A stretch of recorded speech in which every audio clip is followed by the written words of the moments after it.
breaking down the walls. We're breaking free. Yeah, we're breaking free. No more oppression. It's out for liberty. Breaking free. Yeah, we're taking a stand. Freedom's in our hearts. We're reclaiming our land.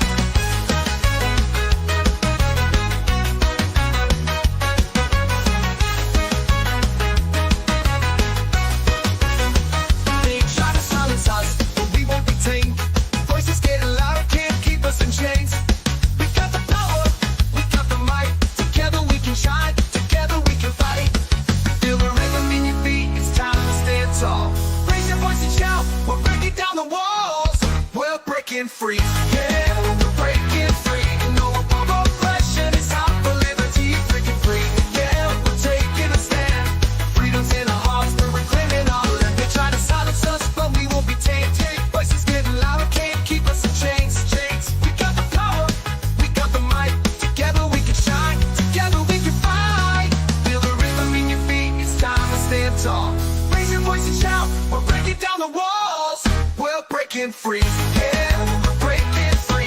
No more oppression, it's out for liberty. Breaking free, yeah, we're taking a stand. Freedom's in our hearts, we're reclaiming our land. We're claiming our land, yeah.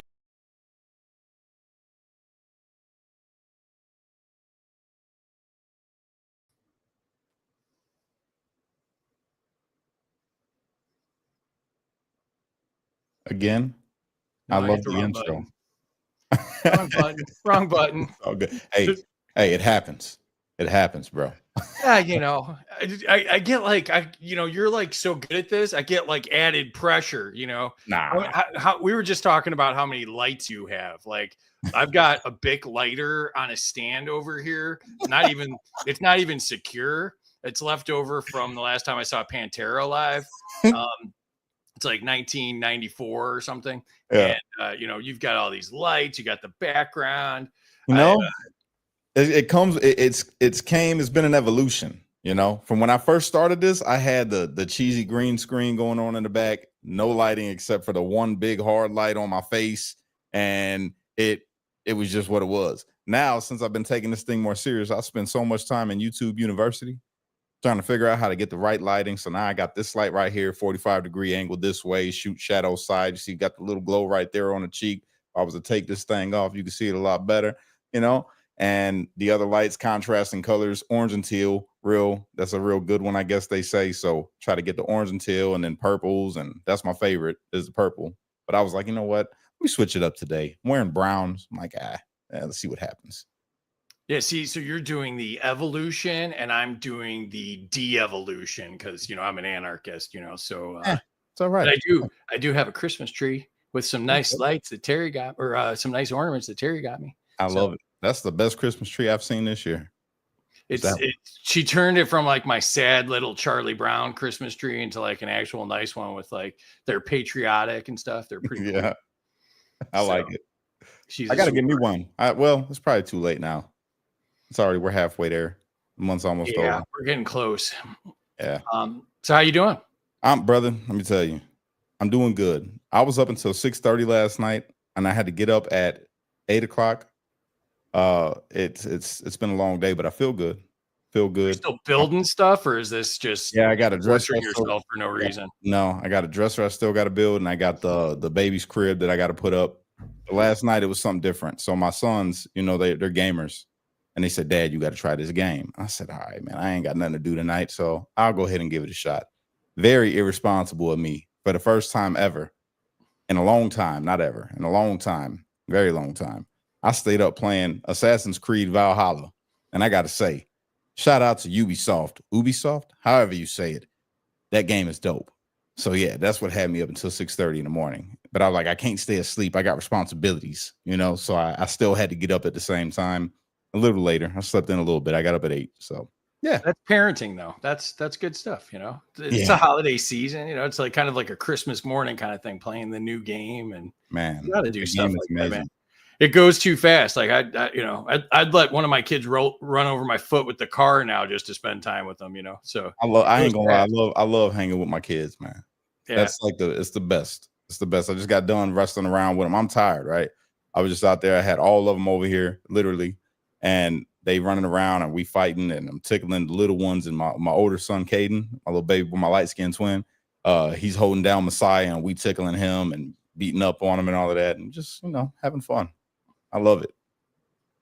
So thanks everybody for joining us. We're doing race, faith, and freedom tonight. And the question is faith dividing us and race defining us? And Cash and I are going to talk with it. You just talked to Cash for a second there.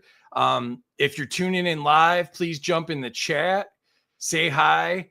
The lovely Terry's backstage, and she's handling the chat as always in her capable hands, making sure we see all the questions.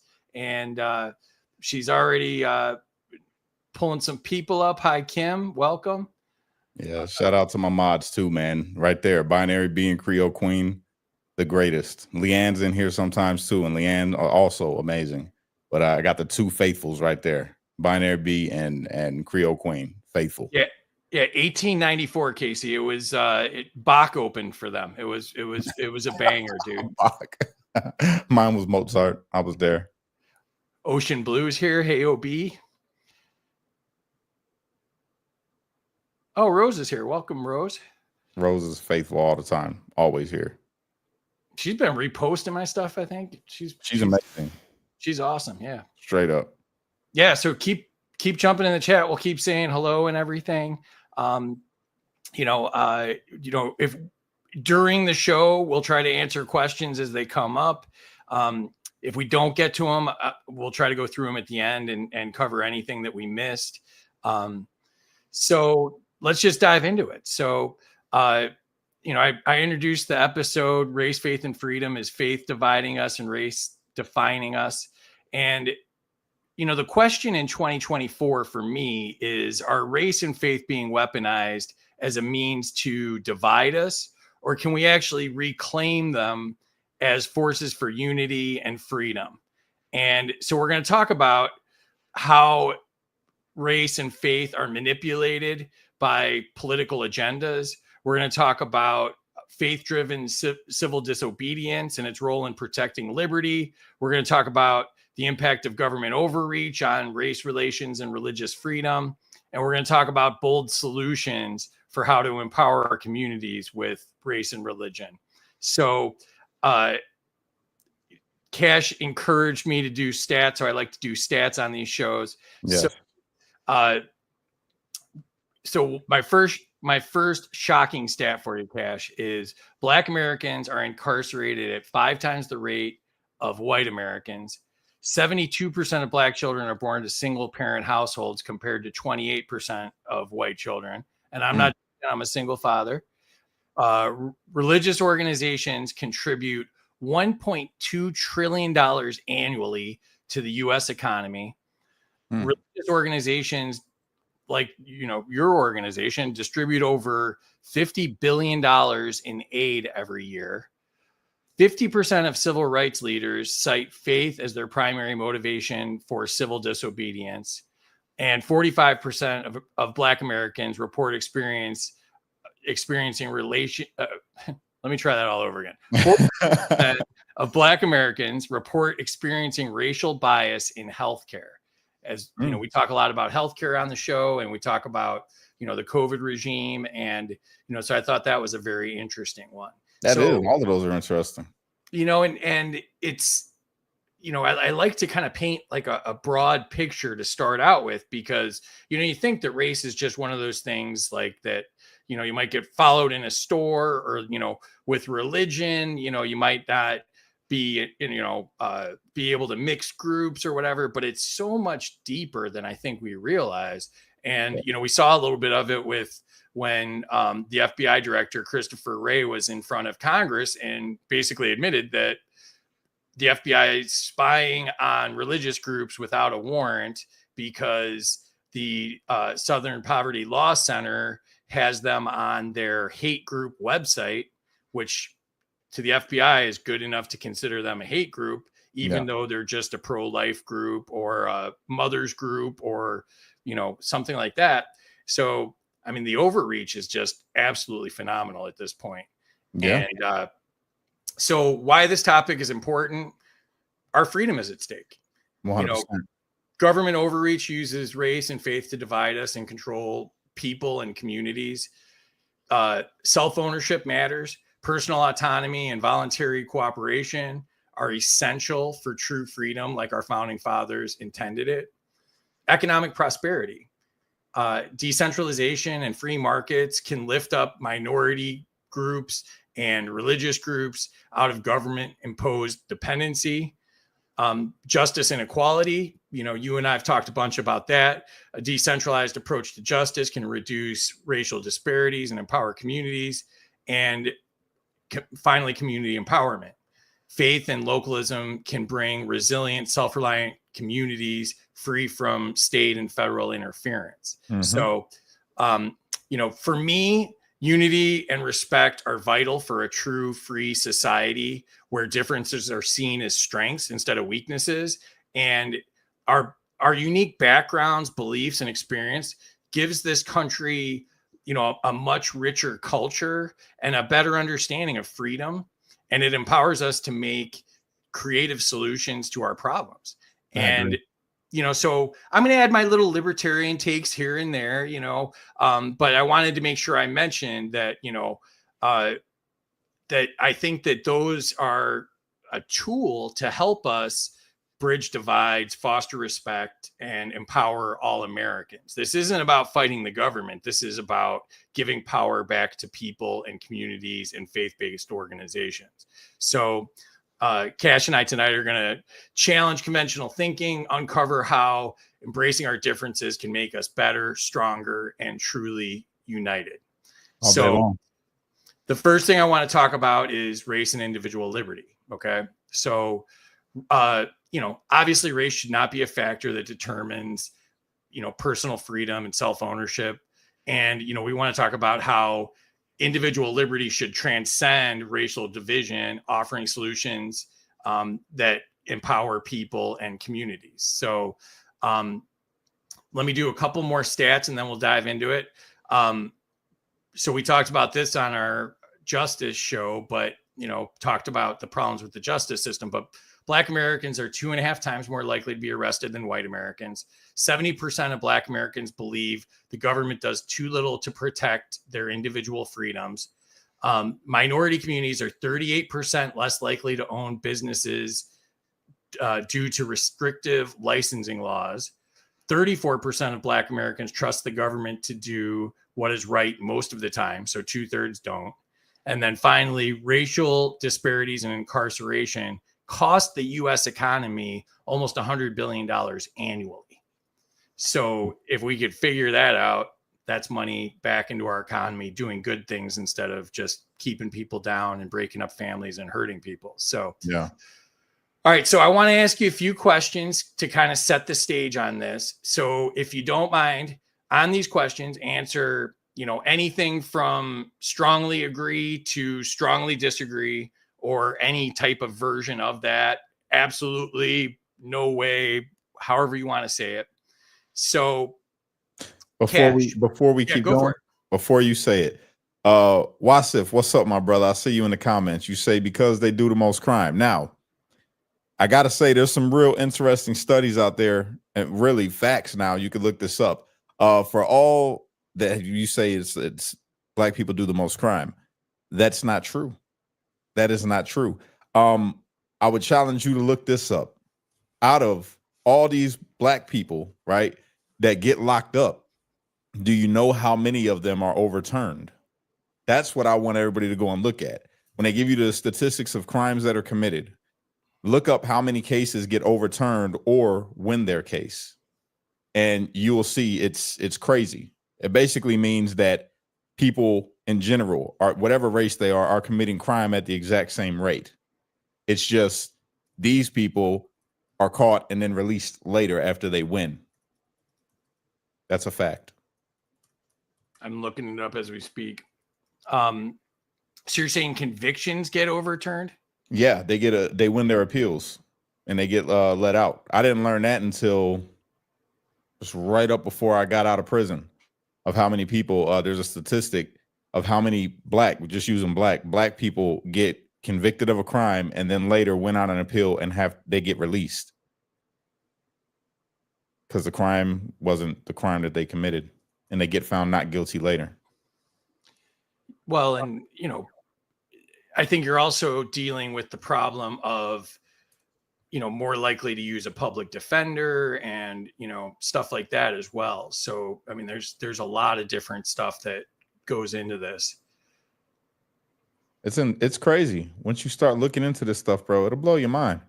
I did. You really challenged me since I've been home because I stood a little differently on some of these topics before. Now it may make me, I look back and I'm like, okay, maybe I was too hard on this person, because they was black and committing crime. That's the thing that gets put out there. Black people commit the most crimes. It's not. It's just they get arrested the most. It's not that they commit the most crimes. They get arrested the most for the crimes, and most of the crimes that black people are arrested for are drug crimes.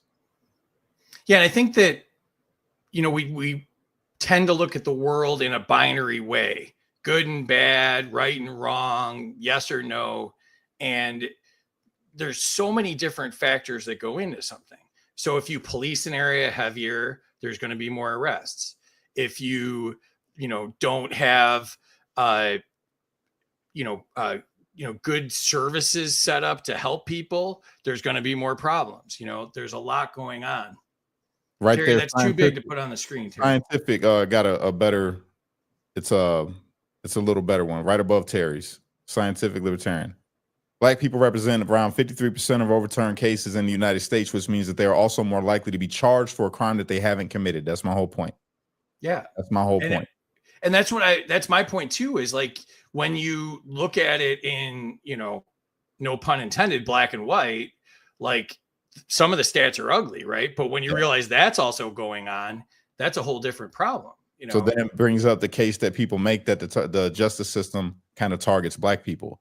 So it's not just this myth that's out there, like how I used to say. It should be like, no, we doing wrong because I used to do wrong. So I made myself be the representation of everybody else, which is not the case, And then you hear something for so long, you start to believe it. For the longest time, I heard things about the black community, and then me being black in the community that I grew up in and being the only black person really in my household, I'm like, okay, I got to act like this. This is it, and that's the thing. We start hearing this thing, black people are criminals so much, people just run with it. And all demographics, they're like, oh, watch out for the black dude. He might commit a crime. He might rob you. You know what I'm saying? I make jokes about the squirrels over here. You know what I'm saying? I got black squirrels and gray squirrels. So I'm like, hey, man, you see that black squirrel, guard your wallet. You know what I'm saying? I make jokes, but it's the truth. People do that. We all do it. You know what I'm saying? And right now, like I say in the comments, it's not that black people commit the most crime. That's just what we've been taught. We've been taught to point the finger at one demographic of people instead of looking at it as, okay, these are all Americans, and over here they have a poverty problem and they're committing crimes, and that's the reason why, is they're in poverty or they're getting arrested wrongly. Some people are being arrested for things that they did not do. That's the truth. And then it became a joke. Black people always say, oh, look, I know they said I did this, but I'm innocent. And then that's just the joke. Oh, yeah, all the black dudes are innocent in jail. No, not all of them, but at least according to this statistic, 53%. 53% are telling you the truth. So. Yeah, the one that came to mind with me is the case with the Murdaws in South Carolina. The father was a lawyer and he was also like the solicitor for the county, and the kid got drunk and crashed a boat in the middle of the night into a bridge, and they couldn't find the girl, and then they found her like a week later, and obviously she had passed. And the crazy thing about that case that jumped out at me, well, I mean, one of the crazy things about it was that kid never entered a jail. He was in the hospital because they crashed the boat, but then he didn't get a mugshot taken until his first court appearance. Like, tell me a story with a black kid where that happened, yeah. I mean, it's just, when the system's, set up in a certain way, and obviously, they had advantages and such, but, you have the flip side of, like we talked about on the Justice Show, where, 50% of all blacks that are in jail are there because of bails that are like under $1,000. Yeah. And, where, how many, people from other cultures does that happen to, right? Yeah. And so a couple other people jumped in. I want to say, my man Scott Fairland, that's a J6er right there, everybody. If you could go and follow him on whatever social media platform you got, he's on all of them. Scott Fairland, that's my brother. We was locked up in DC DOC together. Shout out Scott. What's up, Scott? Then Priscilla's here. Welcome, Priscilla. What's up, Priscilla? Always here. Danny's here. Oh man. Oh, we got a green one. Yeah, became a member. Shout out to Southern. I appreciate you, Southern. Nice. Also, Deborah's here. Chat. Thank you for that. And Deborah, I appreciate you being here. She's always here as well. I'm telling you, man, I got a good group of people, bro. You got a great group. They show up, man. Well, and speaking of great people, here's Casey with kind of a weird squirrel question. What about adopted squirrel? He's stupid. Casey, this is not the game show. This is not the game show. Oh my. Thanks everybody for joining us. This is really great to see everybody. I mean, we're already over 500 people, getting close to 600 people. So this is really great. So, all right. So we never got to the first question, right? So, all right, let's jump in there. Okay. Right. So strongly agree, strongly disagree, or something in between. The government does more to divide people by race than protect individual freedoms. Agreed. Strongly. Personal autonomy can help bridge racial divides more effectively than state intervention. Kind of weirdly worded. Kind of agree. Kind of agree. Okay. Decentralized policies offer more racial equality than centralized government programs. Would you rather it be handled locally or federally? Federally. Federally? Yeah. Why is that? We have our first point of contention. Well, here's the reason. You have some states, and I hate to say it, but I gotta say it. You got some states that they're racist. There's a big portion of the states, but I'm sorry, there's a big portion of politicians in states and judges in states, like that thing that came out a couple years back about all the judges that were actually a part of the Klan. You know what I'm saying? And you just don't know. So we need federal protections, I guess, in some instances, especially when it comes to race, in some places where they're like, yo, I fought to keep slaves. My forefathers fought for this and we lost. We're going to make the South rise again, like that. So what kind of protection would they be offering, though? I don't know. I would just, again. But couldn't that be overseen by a charity or, a private organization that, like the ACLU, the NAACP, those are all private organizations. It depends on what we're talking about. So if it was Indiana, I'd say locally. You know what I'm saying? But if it was somewhere like Arkansas, oh no, let the feds. That's just it just depends. I guess it's not a yes or a no straight across the board. It just, to me, it depends on where we're at. All right. Yeah. Hey Clint, thanks for joining. All right. So the war on drugs has infringed on individual liberty of racial minorities. Strongly agree. 100%. I can't agree more strongly than I agree. Like 90% of people that are in prison for nonviolent offenses. Mm-hmm. Isn't that nuts? Yeah. I went to prison for a nonviolent offense. I went to prison for bull. Yeah. Licensing laws disproportionately restrict economic freedom for minority communities. Again, I guess it depends where you're talking about. Some places, like, the reason why these questions are so, I can't. They're pretty out there. They're pretty out there. Yeah, because it's like you got some places that practice DEI above all else. So obviously it's different. It's on the reverse side over there. But then you got some places that are like, no, no black man. So I mean, I kind of agree. Kind of disagree. Racial divisions are perpetrated by political agendas rather than societal realities. kind of agree and kind of disagree. Again, Do tell. okay. So in some places, it's people that are causing the racial divide, because like there shouldn't be sundown towns in America. We still have sundown towns in places in America. I didn't know that. I did not know that. It shocked me that I found out that there literally is. They're on video. They're all over the place where they literally have sundown towns, and black people know just don't go through there. And everybody that lives somewhere, a place where it's like, yo, don't go over there if you're black. They'll pull you over. They may not lynch you into something like that, but they're like, yo, they're gonna mess with you. The people gonna look at you funny. And then again, in some places, it's completely the opposite. So yeah, I mean, I kind of agree, kind of disagree. That's my answer. Waz jumped in. Wow, Say hi to Waz. Southern back on the board again. That's awesome. As a nurse, it breaks my heart to see the discrimination. See, that's exactly what I mean. That's exactly what I mean. And she's a nurse, and she's telling you. And I appreciate that super chat, Southern. Thank you for that. But she's telling you there is discrimination. It's just it depends on where you are. Not everywhere is like that. Like not everywhere in the South is like that. I go to West Virginia to go see my family, and it's all love. West Virginia got beautiful people from the places that I've been to. I've never experienced no racism out there. But some people from West Virginia tell you, yo, don't go over there because they racist. They don't mess with you, And it's like that.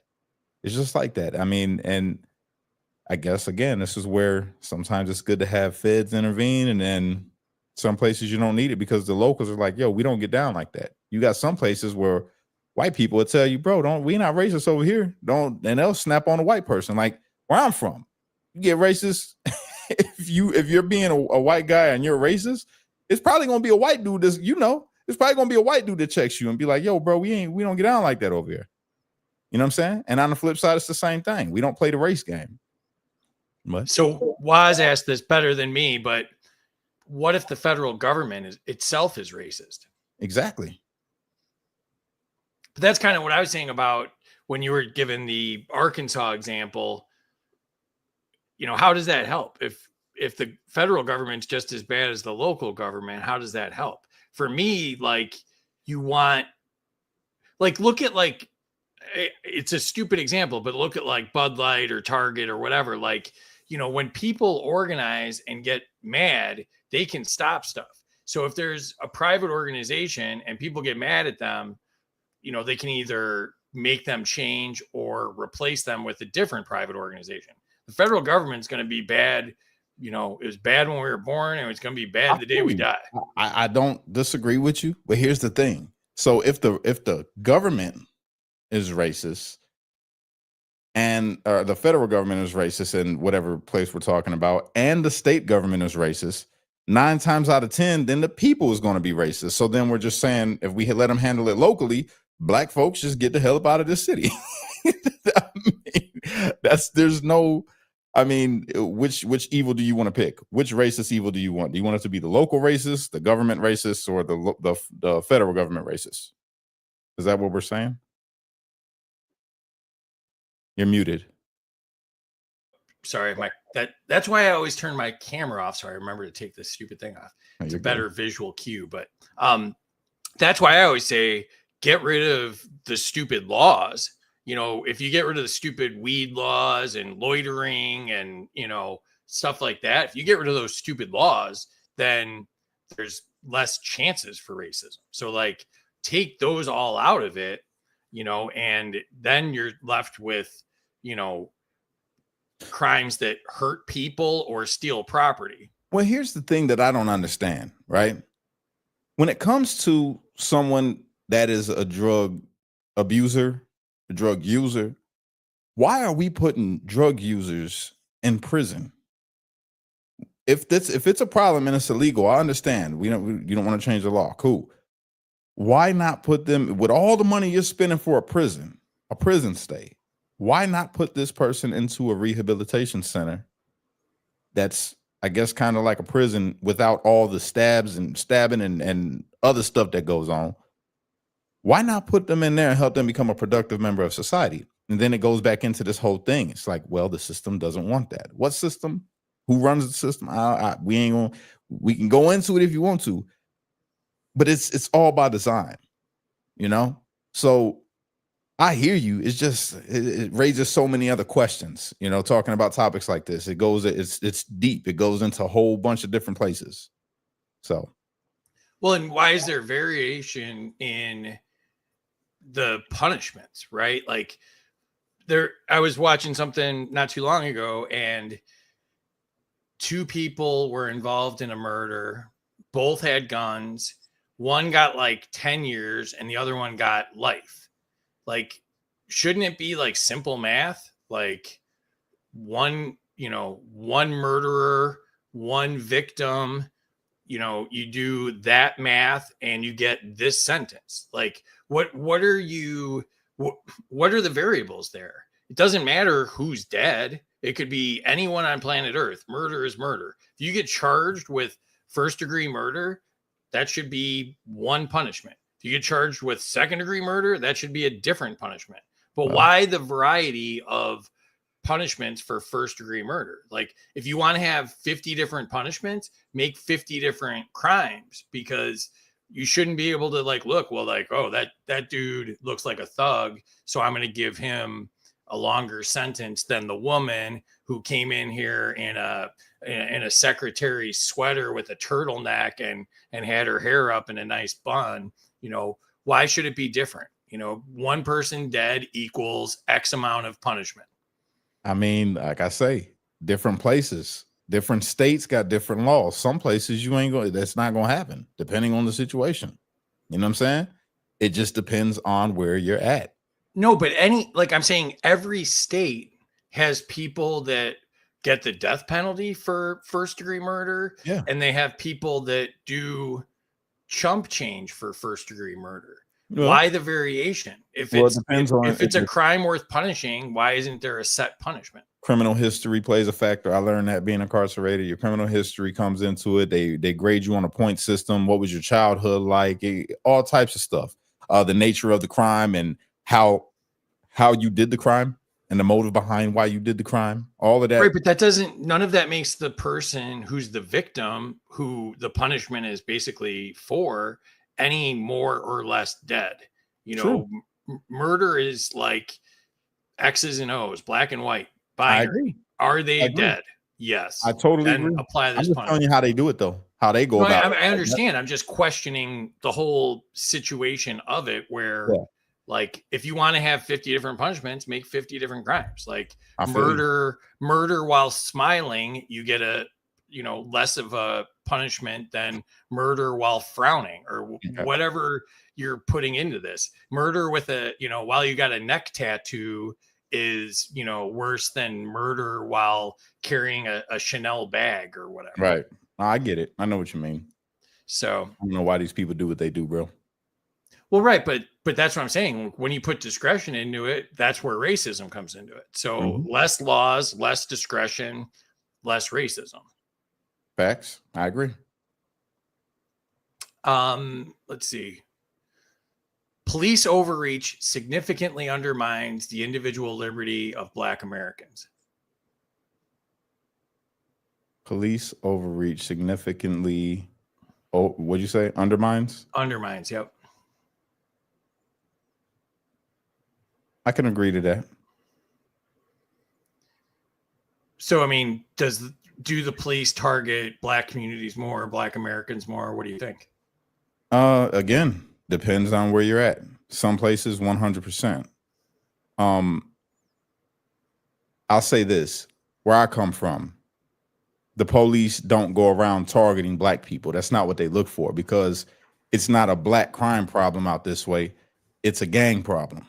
So they're targeting gangbangers. They're profiling gangbangers. So when you flip that, and let's say that you go into, let's say if I was to leave from here and go drive through, I don't know, Knox, Knox, Indiana, doesn't have a whole bunch of Black people running around. And if I was still 16-year-old Cash that drives around, got my hat cocked, I'm wearing all kind of baggy clothes, half my hair braided. You know what I'm saying? I'm looking like a thug. I look like I'm on some BS. Yeah, they're gonna be like, yo, this black dude looks so out of place. He doesn't look like the black people from around here. And they're probably gonna racial profile and pull you over. That's what it is. But where I come from, it's not them targeting black people. I haven't never experienced being targeted by a police officer where I come from because I was black. I got targeted because I look like a target. I look like somebody who was about to go and commit a crime. And before y'all take that and run away with it, like, well, what is somebody that look like they're about to go commit a crime to? You know the look. I can say it because I've been there. I done lived it, done did it. I know the look. I do it myself, and I'm not even a police officer. If I see somebody that look like how I used to, I'm like, oh, stay away from this nigga. I'm not going by him. It's just it. So, yeah. Well, there's a gang in LA, I believe, and I don't remember the name. You might know it, but they forbid their members to get tattoos, and they wear like khaki pants and polo shirts to get around all of that. Because, you know, if you've got Thug Life tattooed across your neck and, you know, teardrop tattoos on your face, you're probably going to have a harder time in life than, you know, if you're wearing, you know, if you look like you just left work at Target in a red polo and khakis, right? Right. So the distinction that I'll make for LL Lewis, even without the look that I'm talking about is looking like I look like I was ready to, you know, I look like I was on business when I was out there, you know. But even if you're driving through Knox, I'm using Knox as an example. There's probably a ton of other places, and you look professional, clean cut, black, they still gonna probably target you. You know what I'm saying? That's you're right about it when you say that there is no look. I'm not gonna say that it's demonized, that the look is demonized by white people. I'm not gonna say that. We're not talking about white people. We're talking about police. I'm not saying that just a white cop is going to pull us over. A police officer, because it looks out of place. Any police, that could be black. Look at the black dudes, the black police officers that beat the brakes off the black dude and killed him. Rest in peace to the brother. Police have a certain type of training. If they see anybody, whether it's right or wrong, and I'm not saying it's right or wrong, I'm just saying, if it's a certain thing that looks out of place, they go for it. Now, do you get some racist ass police officers? 100% they exist for sure. I know that for facts. They exist. But not all police is coming at you because of race. It's coming at you because you look out of place. You know, on the other side of it. Not saying that some don't. Don't get it twisted. There's racist police officers out there that racial profile people. It's a fact. I've seen tons of videos of it. Tons of videos and seen people win cases over it. But what I'm saying is, police officers themselves are trained to see somebody and know when they're out of place. If that makes sense. We just hit 1,000 viewers, which is really awesome for not even being on an hour yet. I wanted to just mention really quick for people, if you're on X and you're watching this, you need to click the box within the box to get to the chat. So the comments is not the chat, but if you click the box within the box, you'll see a little chat come up across the bottom of the screen, like a little box, and you'll see, if you wait like a couple seconds, the chat start loading. So you'll know you're in the right place, but they don't make it easy. So you might need to click around a little bit. Genealogy Girl's here. Welcome. And she also has a funny comment. She said, don't be a Pam Hemphill kind of racist who keeps coming for our boy Cash. There you go. She gets it. I love her. She's all right. That was a great show you did on that, by the way. I love it. I got another one coming. Oh, don't worry. I found a not seen video by a lot of people, I guess, of Pam, where she says that the police pushed her down or the mob pushed her down and the police lift her up and save her life. Oh, I got the video. That's not what happened. That's not what happened at all. Pam was at them gates, pushing them gates and pushed with them people and ran right past that police officer like a linebacker. Boy, she was gone. Yeah, I got the video. So I'll be bringing that to you guys soon. That's off topic. I got a question. Did she do the backwards hurdle like it was Saquon Barkley? Everything that she said, bro, was a lie in the interview that she gave. She lied. You're up here lying and you talking about other people lying. Come on, man. I'm gonna show it. I got a nice little montage I'm putting together. But beyond that, back to the subject at hand, right? Racial profiling. Some police officers racial profile, some people racial profile. For me, I don't look at it as racial profiling when it comes to a police officer, whatever race they are, right? If they see somebody that looks like, you know, they look like they out there for the BS, man. They out there for the bullshit. You know what I'm talking about when I say that. Like, you can watch any music video and see, you know, the shoot 'em up, like the drill music, the Chicago style. You know what I mean? Like, you see the look. It's like, okay, this little dude probably is riding around with a switch because he's dressed up exactly how Lil Durk was in the music video. You know what I'm saying? If that makes any kind of sense. That's if you see somebody riding around with a ski mask on or standing on the block with a ski mask on.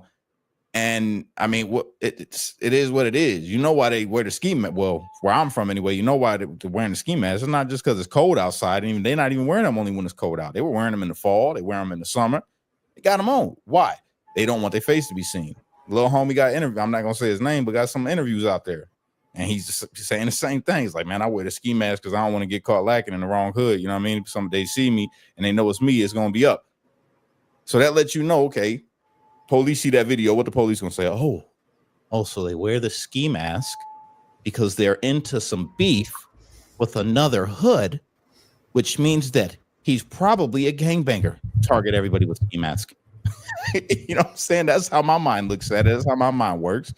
And I don't see that being wrong. You know, I profile every day, every single day. I profile, whether it's, you want to call it racial, or I don't call it racial. I liberal profile. So automatically when I see somebody with green hair or purple hair or some off color hair with a nose ring, I'm like, oh, that bitch is a liberal. That's a liberal right there. She's a leftist, not even a regular liberal. She's a leftist. You know, they just got the look. Everyone does it. We all do it. You can't say that we don't. If you say that you don't, I mean, you lying. You lying. I see a brother with a bright pink suit on with some gator shoes, and I'm like, he's a Baptist preacher. You know what I'm saying? That's the first thing that's gonna come to mind. We all do it. Got to be fair about it. You see the police officer that got that high and tight, look like the military haircut. You know for sure your ass is going to jail. You profile that officer. Oh, he's gonna take me to jail.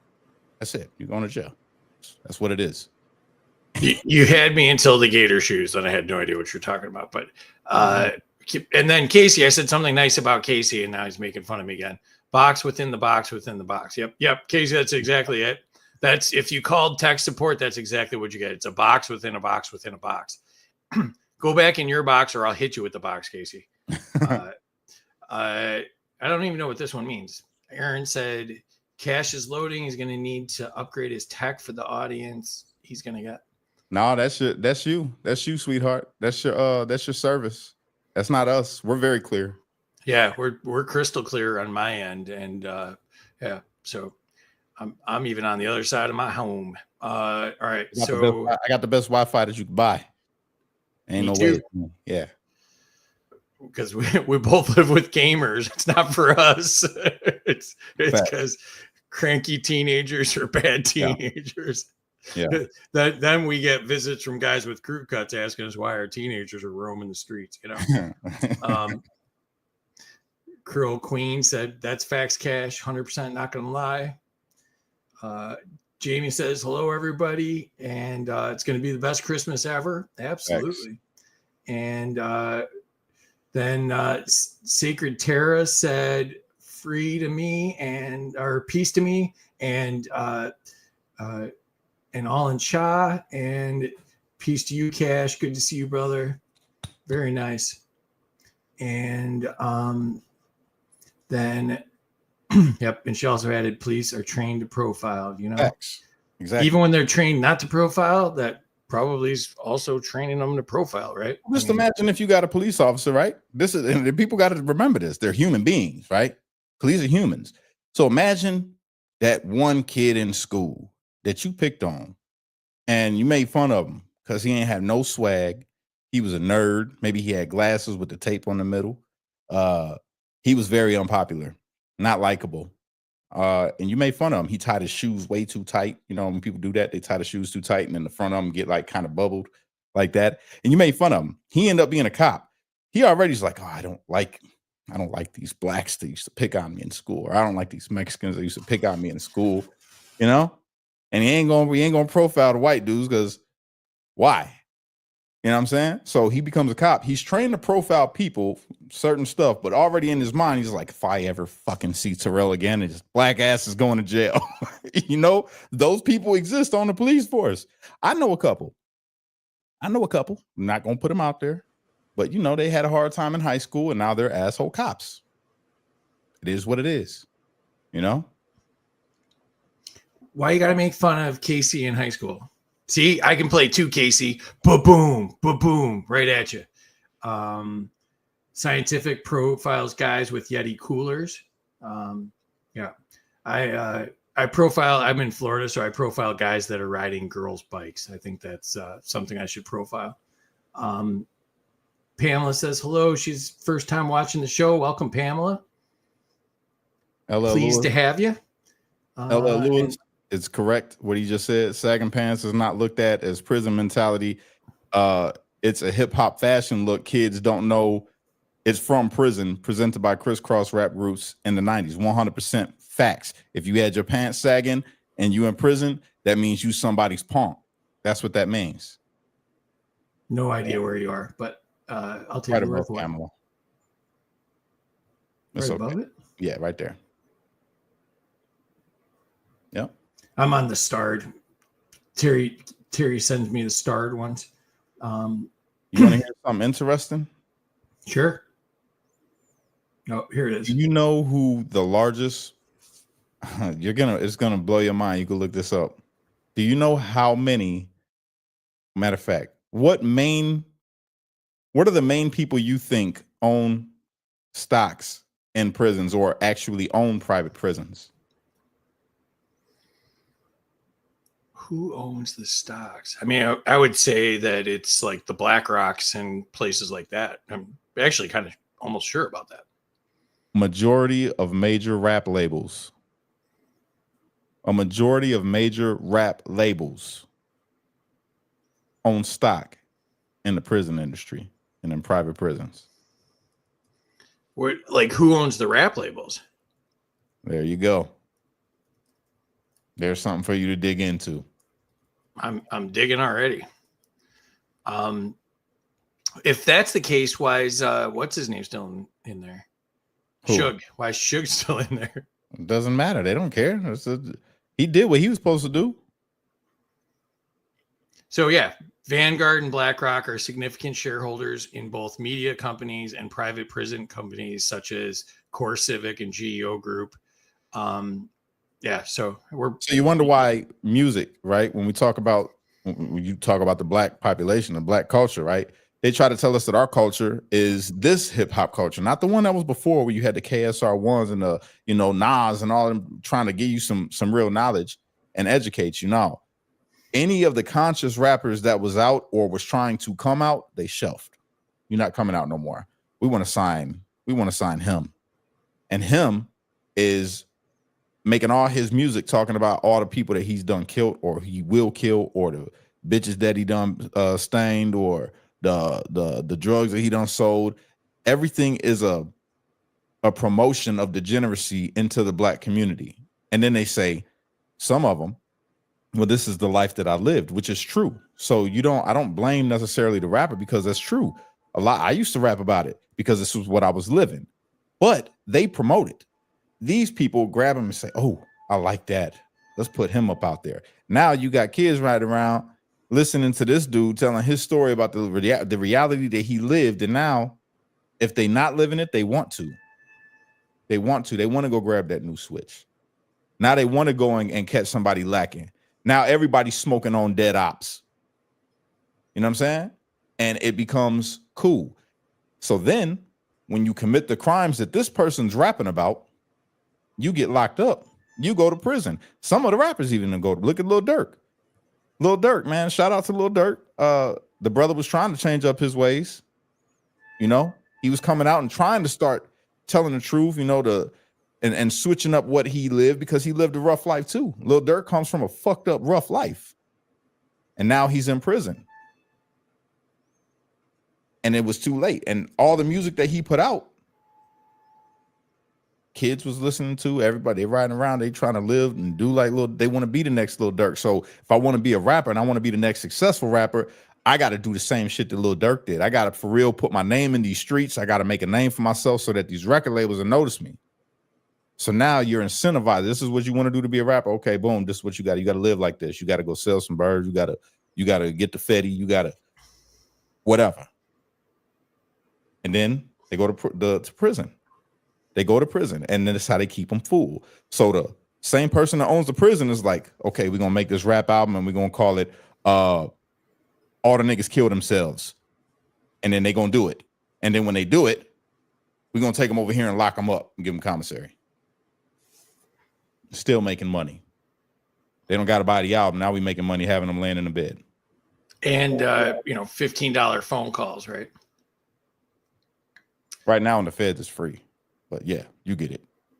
I'm with Scientific on this one. I try to dislike everybody equally. Facts. That's a fair approach. Chris, this is from earlier. Rehabilitation instead of prison for nonviolent drug offenses is very libertarian. Yeah. Well, I mean, for drug offenses, it should be no prison because there shouldn't be drug laws. Pretty soon we're gonna be putting people away for having vegetable oil or red dye number 5 or whatever they're talking about now. Yeah. Let people do whatever they want to do, and don't break up families over it. It's a family problem, not a federal problem. Yeah. And then Jamie said, you both are always on point. Love it. Thank you, Jamie. Appreciate it. Also said it's going to be one big party in DC when our hostages are released.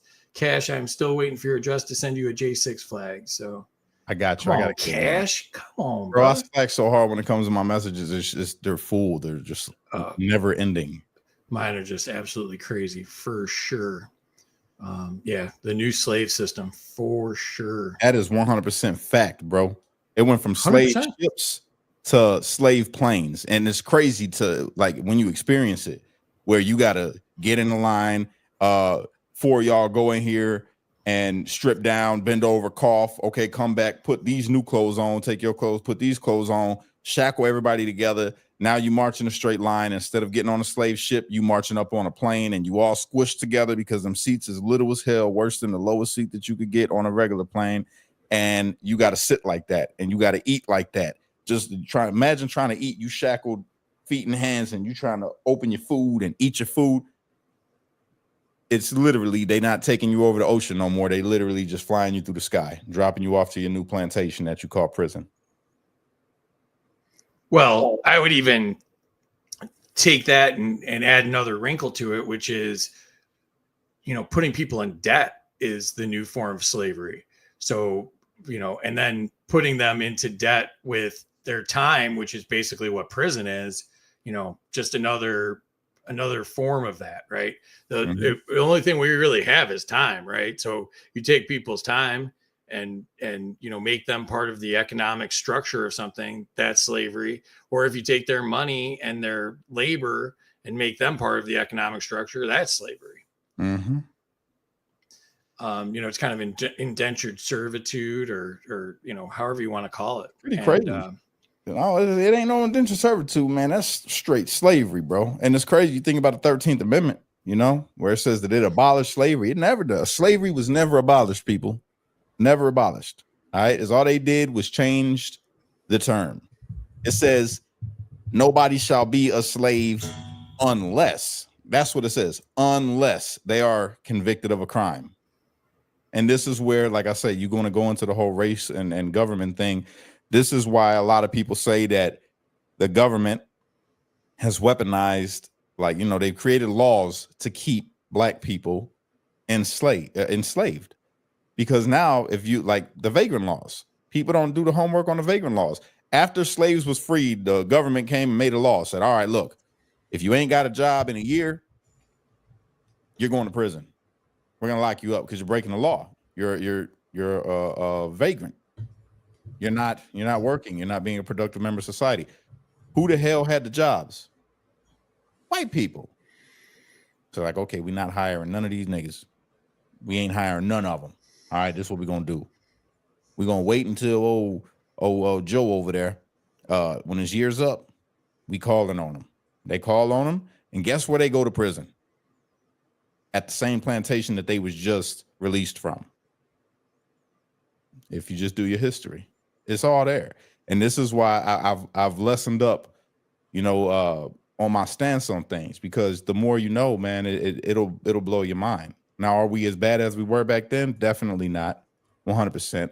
But we still got a hell of a lot of work to do in some states.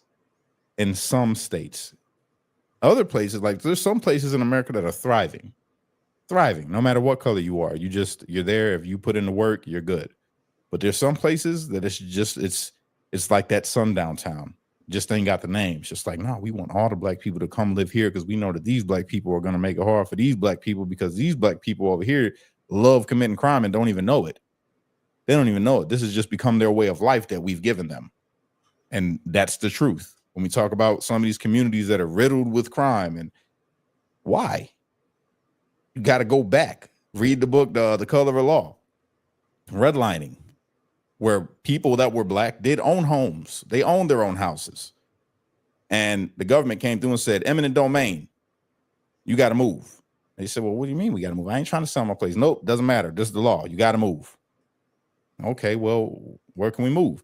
Okay, you can move over here, but you can't move over here. Well, I want to move over here. Well, we'll go ahead and try. Hey, realtor, listen, I don't want you selling or renting no houses to niggas. That's the truth. That's what it was. This is historical. It's there. It's right there, black and white. We can't rent to you because you're colored. You got to go over there. So now you got projects. Now you got people living in places where they don't want to live. They say it's integration, ain't no segregation, but they segregated by the community. You weren't allowed to. Got the story of the doctor that moved to a suburbs in Detroit. I think it was 1940s, I believe, if I'm not mistaken. I forget his name. I got the book behind me. I got to grab it. He moved there. They come to his house and tell him he's got to move. He said, I ain't going nowhere. Had his family come over to the house because they were threatening to blow his house up, and had a whole shootout outside his house. They were all in there with guns. They were throwing cocktails, and it was a whole thing. So yeah, this is where people can make these arguments where it says, okay, in some places, yeah, it's good and it's fair and it's all right. But then in other places, it's not. It's the same thing going on, except now you ain't got brothers hanging from trees. They're not out here doing that. No, they're gonna put you in chains and put you in prison, or financially ruin you. Put a crime on you that maybe you didn't commit and you can't get out of. That's happened a lot too. People have gotten cases right now that have been felons for the last 70 years. They were innocent of the crime and can never get their life back together because they can't get a good job. They're stuck living in poverty. That's the reality. That's true. So, I mean, again, that's why I kind of lighten myself up. The pressure that I put on the community instead of just demonizing all the time, because there is some things that we still, we got to fix ourselves, within ourselves, in the community. But there are some things that's got to be fixed that we can't fix, that comes from the powers that be. They got to fix. And that's my take. Aaron says cash is getting deep. Amen to that. Sue said never thought of prisons that way. It makes sense. And then I started a little intervention here. So Priscilla says, yeah, Cash, get on it, man. And then Creole Queen said, you need someone to help you with those emails and DMs, Cash. Get on it. Come on. I'm going to hit you up, Creole. Yeah, and the prison you were talking about is Angola in Louisiana. I knew that off the top of my head, but I double checked it. That's the one that's on the former plantation. So the Louisiana State Penitentiary is on the Angola former plantation site. So they call it Angola. Yeah. So, all right. So the next one I got for you is individual freedom is the key to empowering all races.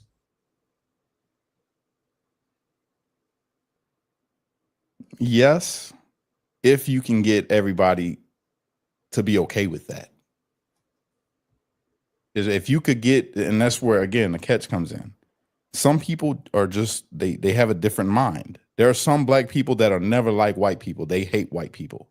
There are some white people that hate black people. They'll never like black people. So depending on who the majority is, I mean, life ain't gonna get good for everybody, you know, depending on the individual freedom.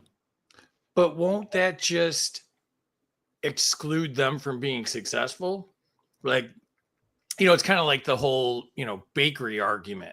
If you say, I don't want to sell cakes to black people, and you live in a town that's 50% black, 50% white, you're going to go out of business, right? I mean, like I say, it just depends on where you are. If the majority of the place where you live has this mentality where they're just like, I don't like black people, I don't like black people. Even if they have their individual freedoms, black people, you're not going to be able to do what you want to do there. And in the same sense, if you're a white person living in a predominantly black community that doesn't like white people, how are you going to be successful there? It's basically, if you talk about a person having their individual freedoms, right? You would have to still, it wouldn't be considered, I guess, individual freedoms because you would still have some restrictions by law.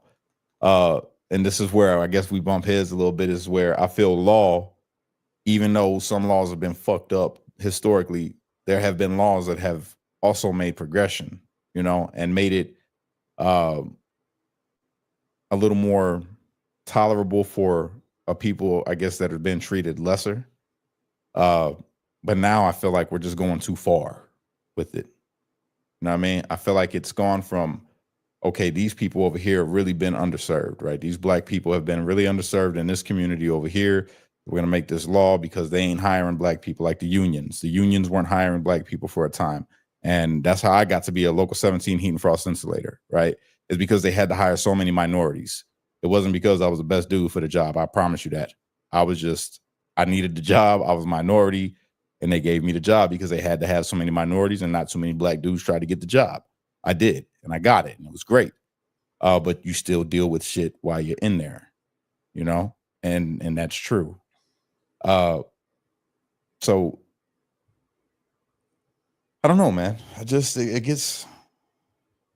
it's a complex question. It all just depends on location, as at the end of the day. Yeah. I mean, I'm not saying things won't take time and that there's no period of transition, but I can't think of a single thing that the government's intervened in on a social or individual level that they improved. We don't have to go back any further than COVID. Every single part of that, they screwed up, and for many reasons, and all of them bad. It wasn't just incompetence. I mean, I wish we could go back to just being worried about their incompetence. Somebody was talking today about like the COVID lockdowns being because they wanted to undermine Trump and, tank his economy. Like if you're, killing businesses out of political spite, that's a terrible place to be as a country. Well, And, if you're putting people in prison because it's a big profit center for BlackRock, that's a terrible place to be in. Here's my thing. Affirmative action, right?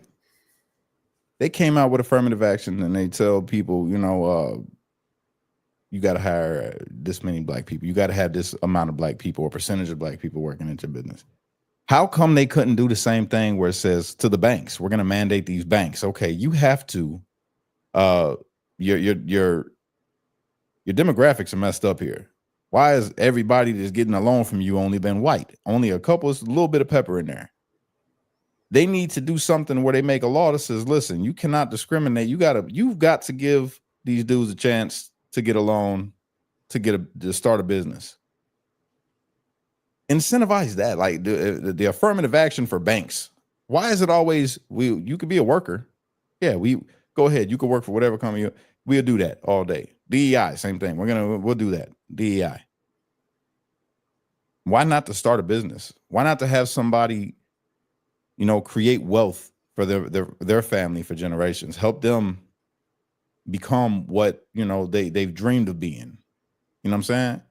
You know how many stories there are out there of people that have gotten turned away from banks that couldn't get a loan for no reason. They got the good history, they got no default loans, they got everything good, but they still get denied on a loan. Like, how is that even a thing? How is that a thing? Because the government manipulates banking instead of it just being free market. If it was free market, people would say, who's going to make me the most money? And they would lend based on that. Or if you couldn't get a loan, you'd go to your church and ask for a loan from your church like they used to, 50, 60, 70 years ago. And, you'd get help that way and get on your feet that way, but we allowed everything to be taken over by the government. And then when the government changes on a whim, then, entire cities can be decimated by that, or states, or, the entire country if you go to the COVID thing, and somebody said, where is it? Somebody said that that Trump did not believed in forcing vaccines. I didn't say that if that's what you're asking, but I was saying that the Democratic states shut down to spite Trump and tank the economy. And so they destroyed the economy to try to hurt Trump. And because they don't care if small businesses go under, they're, small businesses are just a pawn in their scheme. Right.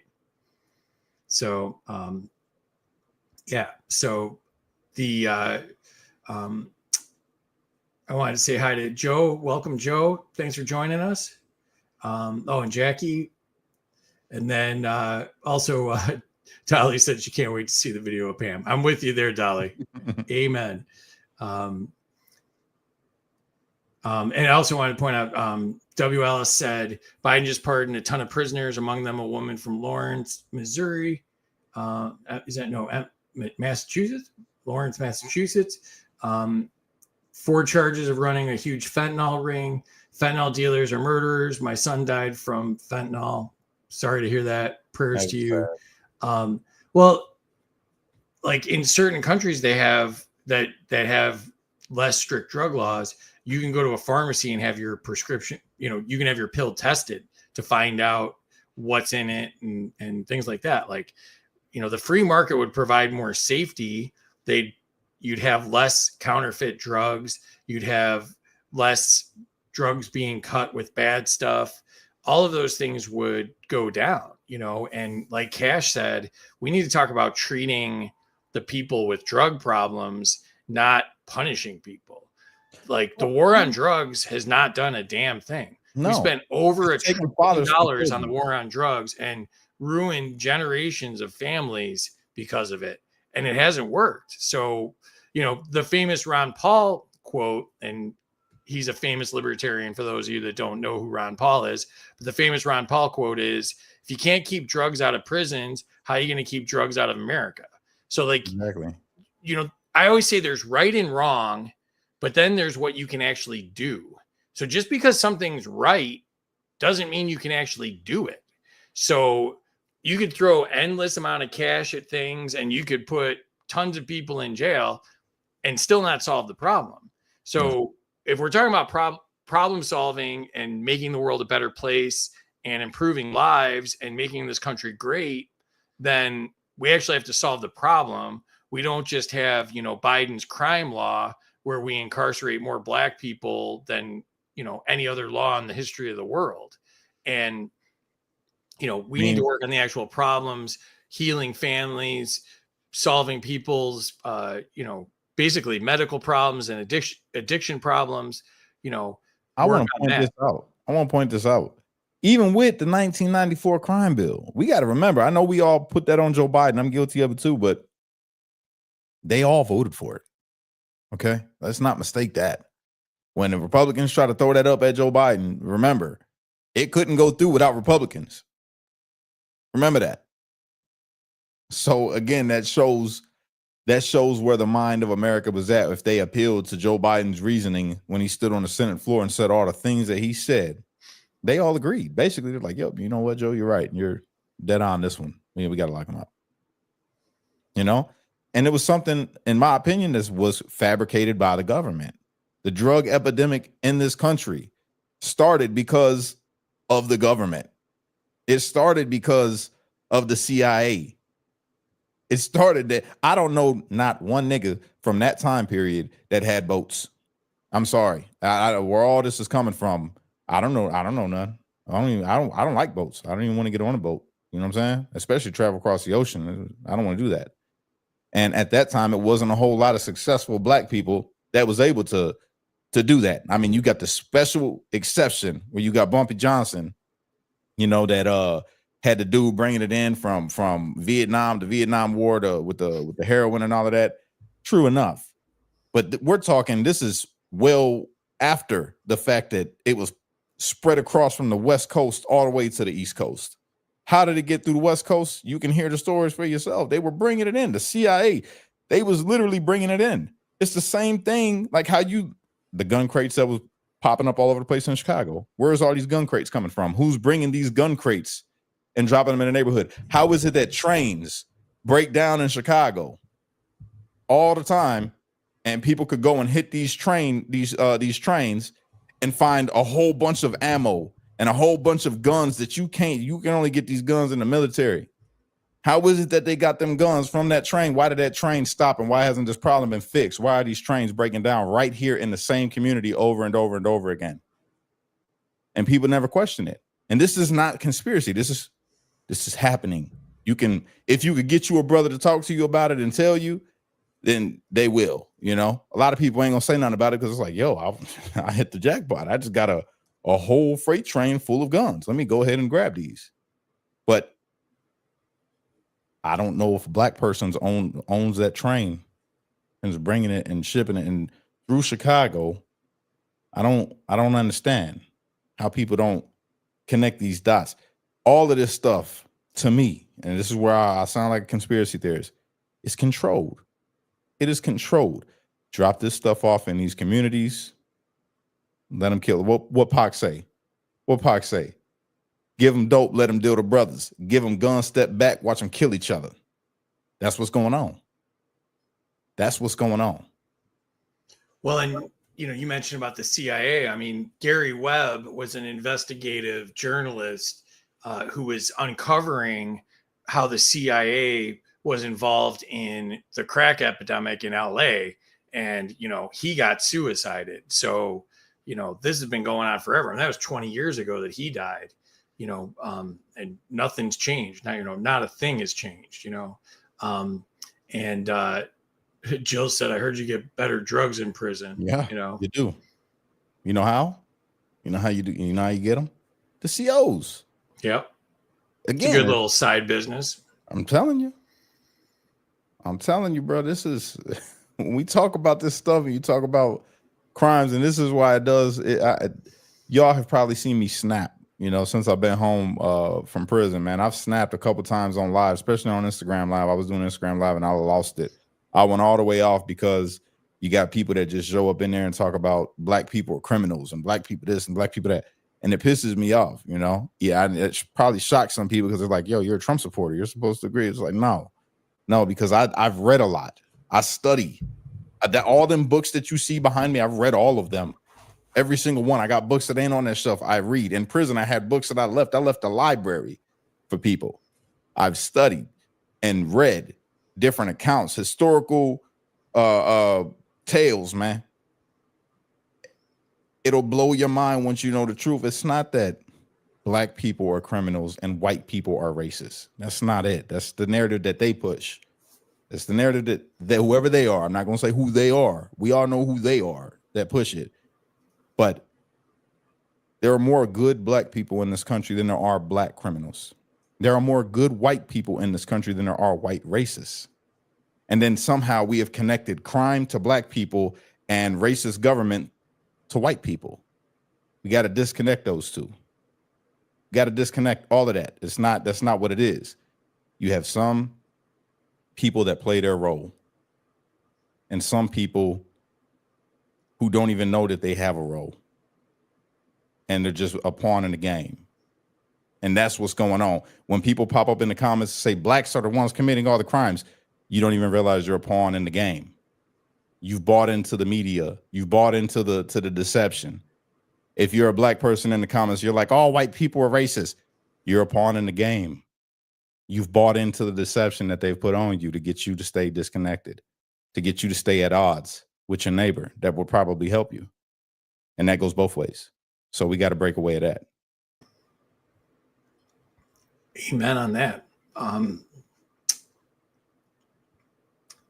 The LL says, I think Congress is behind it. They don't want to solve it because they got their hands in making money off of it. He gets it. Both sides wanted the 94 crime bill. I mean, I always tell people that the Democrats would have hated Biden more than Trump if Biden ran as a Republican. Yeah. Creole Queen said, the government controls everything, and as a libertarian, I don't agree with incarceration for drug problems either. Only a violent crime, because of drugs, rape, murder, never because of possession. Yeah, I mean, if the problem's not being solved, we got to change something. Putting, that famous story about the grandma that went to jail because she had weight, what does that solve? And it hasn't stopped the drug problem. In fact, drug problem's gotten worse, right? Fentanyl came after that, right? Yeah. Putting people in jail for weed didn't solve anything. So good points there. When they say a war on, it is because they're using said thing to attack U.S. War on drugs. Drugs flooded neighborhood. DARE introduced us to them. War on terrorism. We get terrorized. Yeah. Truth. That's real. Let's see. So we're caught up with that. So last one out of my questions that I thought was going to go fast and took an hour. The state uses race as a tool to maintain control over individuals. Facts. 100%. I agree. Which part? I mean, what jumps out at you on that one? They use race to keep control over the people. And again, this started back in the 1600s. This is when this started. There was no race back in the 1600s. There was slave and free. And the slaves were white, black, brown, red. It didn't matter. Okay. It wasn't until the slaves and the freed started marrying. And like, ooh, I like this slave. I want to marry her. Or I like this slave. I want to marry him. And they having babies. Now it's a problem because you're free and we don't know how to make a distinction to make her feel or him feel like they're superior to these people who are just workers. They're not, that we got to separate this. And then on top of it, they were marrying the wealthy, freed white women and white men. Okay. And black men. There were wealthy, freed black men at this time and native men and women at this time. So what they did was the colonial lawmakers in 1661 came up with the anti-miscegenation law. You cannot marry a slave. No white or no freed person is how it was written first. No freed person can marry a slave. People got pissed off. And at this time, England wasn't sending no more English or British, whatever, slaves, because they were sending them over here at the time too. So now the Irish, the Scottish, the English, the black, the native that they got enslaved or indentured servants as indentured servants, now they're punishing them with this law saying, well, you married this person and you had a baby, or you had a baby with this person, you got a relationship with this person. Well, now we got to extend your indentured servitude to 7 years more. Now they pissed off, which led to Bacon's Rebellion. That's where white, black, red, whatever color that was indentured servants and slaves fought against the elites who were trying to put harsher laws on them for whoever they was marrying. and being with, and being cruel. So they fought that war. It lasted a year, a little over a year. After that war, they amended the anti-miscegenation law, 1684, 1684, if I'm not mistaken. And this is where you first see the term white come into play. No white person can marry a slave or a person that is an indentured servant. Now they set apart even the ones that are living together. So now you're an Irish slave or indentured servant or English slave or indentured servant, and now you can't be married to the person that you've been living with for decades now, right? Y'all living in the same community, the same, getting the same treatment. They like, the elites are like, fuck them, they're just slaves. But now you can't even identify with these people no more because you're deemed white. Well, what's white? Well, you're like us. Not in the sense where you're rich and wealthy, no, but you're white. And then that's where the separation started to happen. So that's where they started using race right then and there to control people. And then it just mutates on down the line. Now white became, well, yeah, I'm an indentured servant, but at least I'm not a nigga. At least I'm not black. At least I can get freedom, because now the laws are changing. Now black people can't even get their freedom no more. Now you're a perpetual slave, and your children, if you had a child while you was a slave or an indentured servant with a slave, that child is a slave forever. No, you don't own that. I own that. And then it just mutates down the line until today, where you have some messed up, people that think that they're superior based off of their race. And it's even switching where you have this, Pan-African kind of identity that says, no, well, I'm black. And I'm the first man, and God created black people first, and God is black, and you can't even be in the sun. Your son Dodger, and so it's reversed, and you got this going on both sides now. Now they've used race, and again, where does these movies and this propaganda and all this stuff come from? The same people that's pushing this narrative of control to control. So something to think about, y'all. Got some comments. Smoke Pulse here. What's up, Smoke? What's up, my bro? Said wise words. Amen. And then Kim said we need to love each other, not tear each other down. 100%. And then Sue said, I must live in a bubble. I've learned a lot on here tonight. I learned something every time Cash opens his mouth. So I'm with you there, Sue.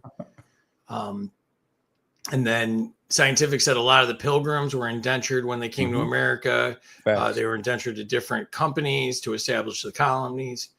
Yep. Absolutely. He also said they need your money to protect you from what they're going to do to you if you don't give them their money. Yep. And then I'm going to jump to the next topic. Oh, here's one. LL said there's no slavery based on race before the 1600s. Facts. You had white people being enslaved even into the 1700s. And this is not talked about. White people were being enslaved across the Atlantic. All right. When you had the Ottoman Empire, they were enslaving all types of white people. It doesn't get talked about at all. At all. The Algiers, this stuff, when you start looking at it as a whole, then you're like, hold on, then why have they told me that? How come white slavery is covered up? Well, how were they going to pass this superiority thing in America if they knew that some of y'all was slaves over here already? Some of y'all, you're white, like you look white, but you're not white. You see what I'm saying? And that's even in there's a Supreme Law case that you can look up of what is considered white. If you are Irish, if you are Scottish, if you are Italian, there's a couple different ethnicities that are not considered to be white according to American law in the Supreme Court ruling in this country. Do your history.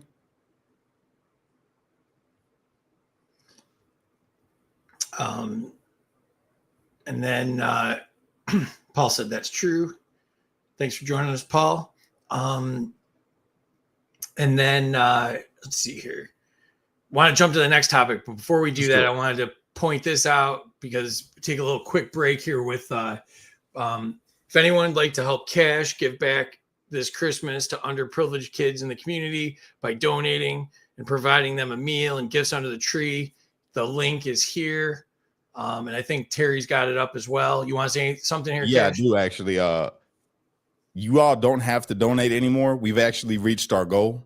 I appreciate everybody that has donated. I will be coming on. I got to get everybody's names that have donated, and I'm gonna make a special post for y'all. I appreciate you. Even if you shared the link. All right, I'm jumping in then. I'm jumping in. Give to Cash then. Help Cash keep it going. Help Cash get his media stuff out there. Keep doing all the good stuff that Cash is doing.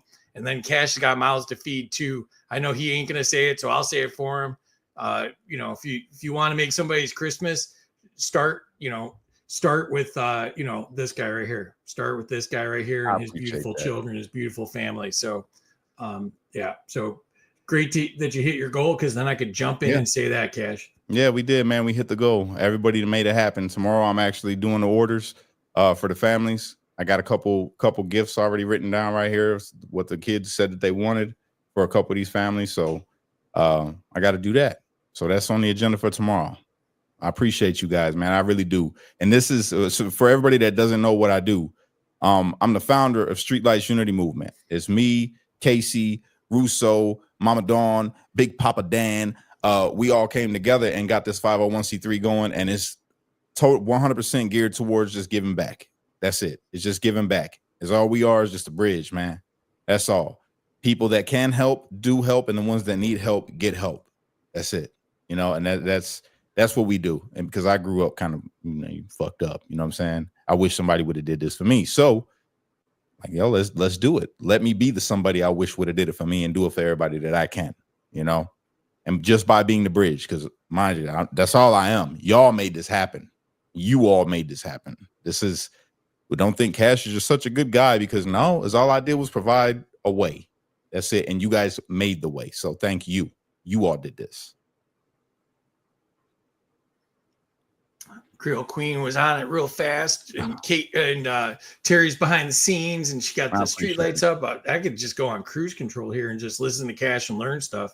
But yeah, there's the Cash App thing right there. I appreciate that, Creole Queen. Thank you.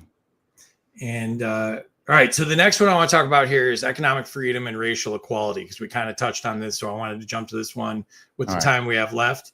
And so obviously economic freedom is the cornerstone of racial equality, allowing all individuals of any type of background to prosper without government imposed barriers and interference.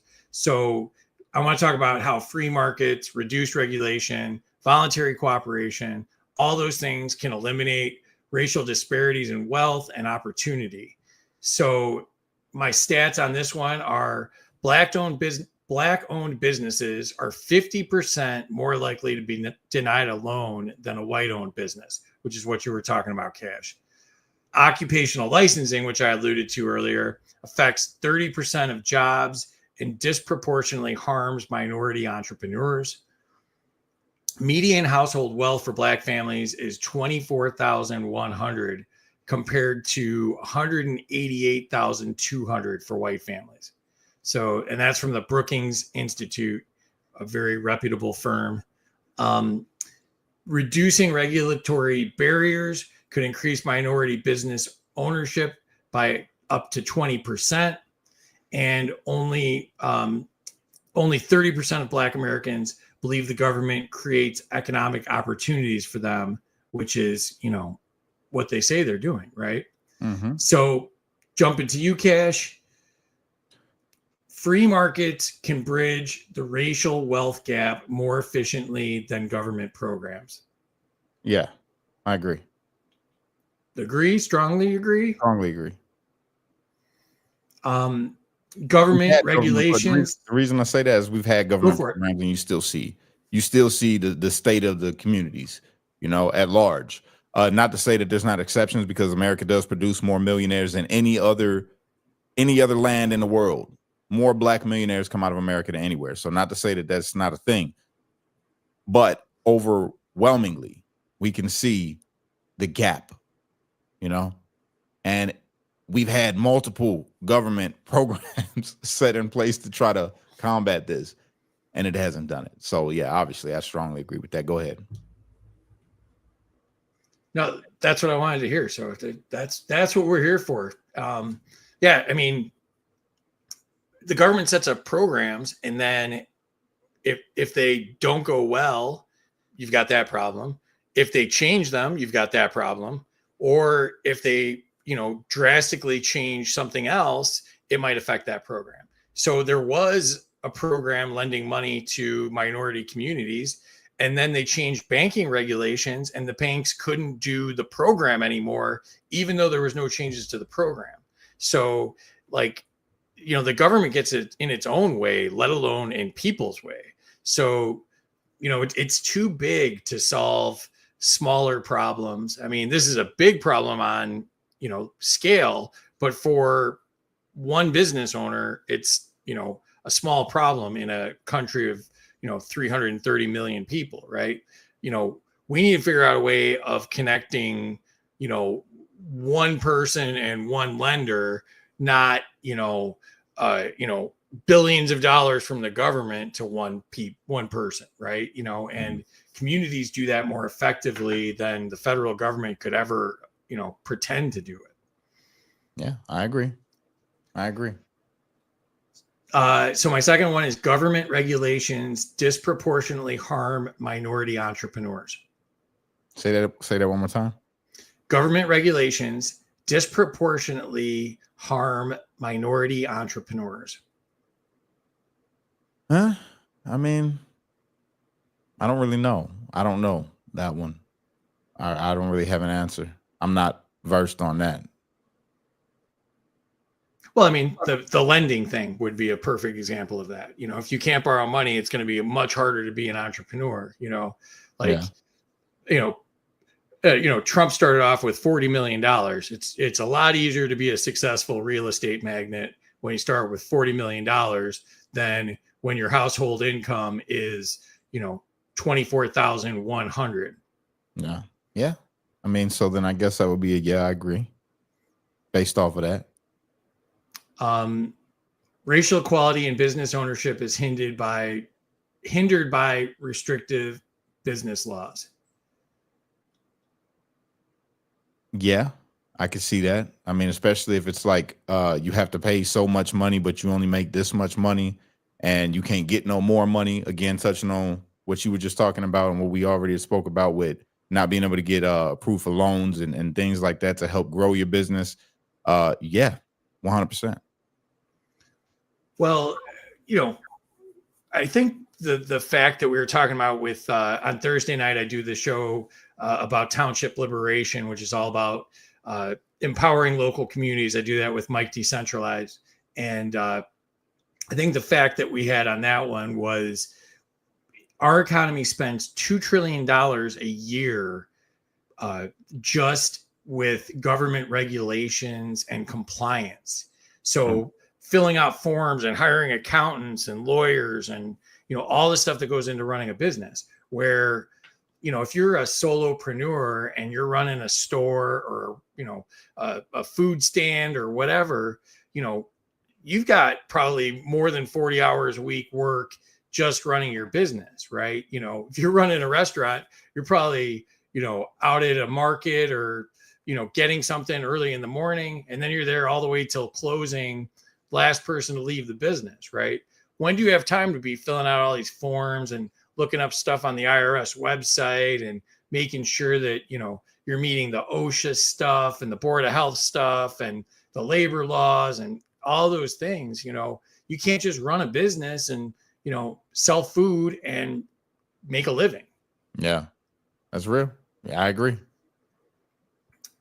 Reducing taxation on small businesses would benefit minority communities. 100%. 100%. I agree. The burden of taxation on the working class and small businesses is just appalling to me. And I can't believe that it's not a bigger topic of conversation. And, that was my number one criticism of Trump throughout the whole campaign. I wanted details about how are you going to fix all of this? Give me numbers. Tell me how this is going to go, because a major tax cut, or even, as I would like, abolishing taxes altogether on the working class and on small businesses, if not all taxes in general, that would just supercharge not only our entire economy, but all of these, underdeveloped, under-realized communities that we're talking about. If you could say, I could either go work somewhere else, or every dollar I make today, I put in my pocket and I bring home to my family.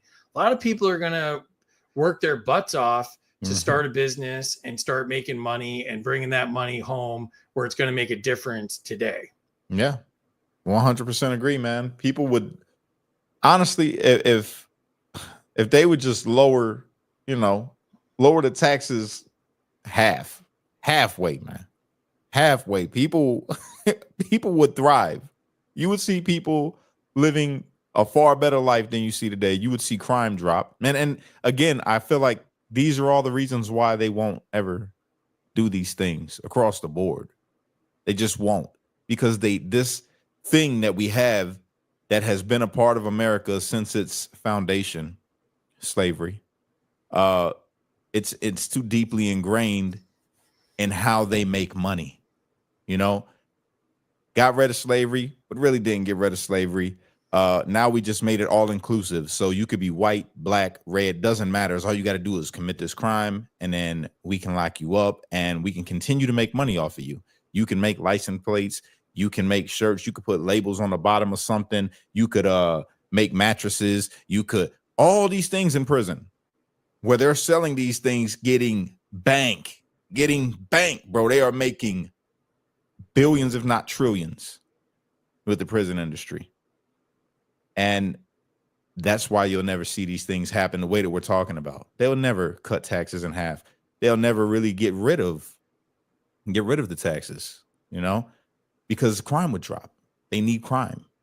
This is why they publicize so much negative stuff on the news. This is why they want people to think black people are criminals. This is why they've transformed hip hop into a culture of death. This is why they promote the pharmaceuticals, get people addicted. Okay, well, you don't go by the heroin. No, go to your doctor and get you a Vicodin. And then they become addicted to those. And now you do anything. It's a lot behind it all, man. Like I say, it's complex. When we start really getting into it, it's just all complex. And you see the larger issue. And then once you open your eyes to it, you see that it's not about race. They got us talking about race. We're the ones doing this right now. And I'm hoping that when people are listening to this, that they're not seeing this through the lens of race anymore. By the time that we're done with this conversation, I hope people see this and be like, okay, this is a system from people that is hurting all Americans, especially lower class Americans. If you're not above the poverty line, boy, even if you are just barely above the poverty line, this is affecting you. And it's by design, let go of the race thing, see the bigger picture of what's the real problem. The real problem isn't the white guy that lives next door to you. The real problem isn't the black kid walking down with his pants sagging. It's not the problem. The problem is these people that push this stuff into the communities, that push this thought process into the communities by way of movies, by way of music, by way of radio, whatever, social media, whatever. That's the issue. So the current financial system perpetuates racial disparities in wealth. The current financial system, you said what? Perpetuates racial disparities in wealth. Facts. So because, yeah, okay. Facts.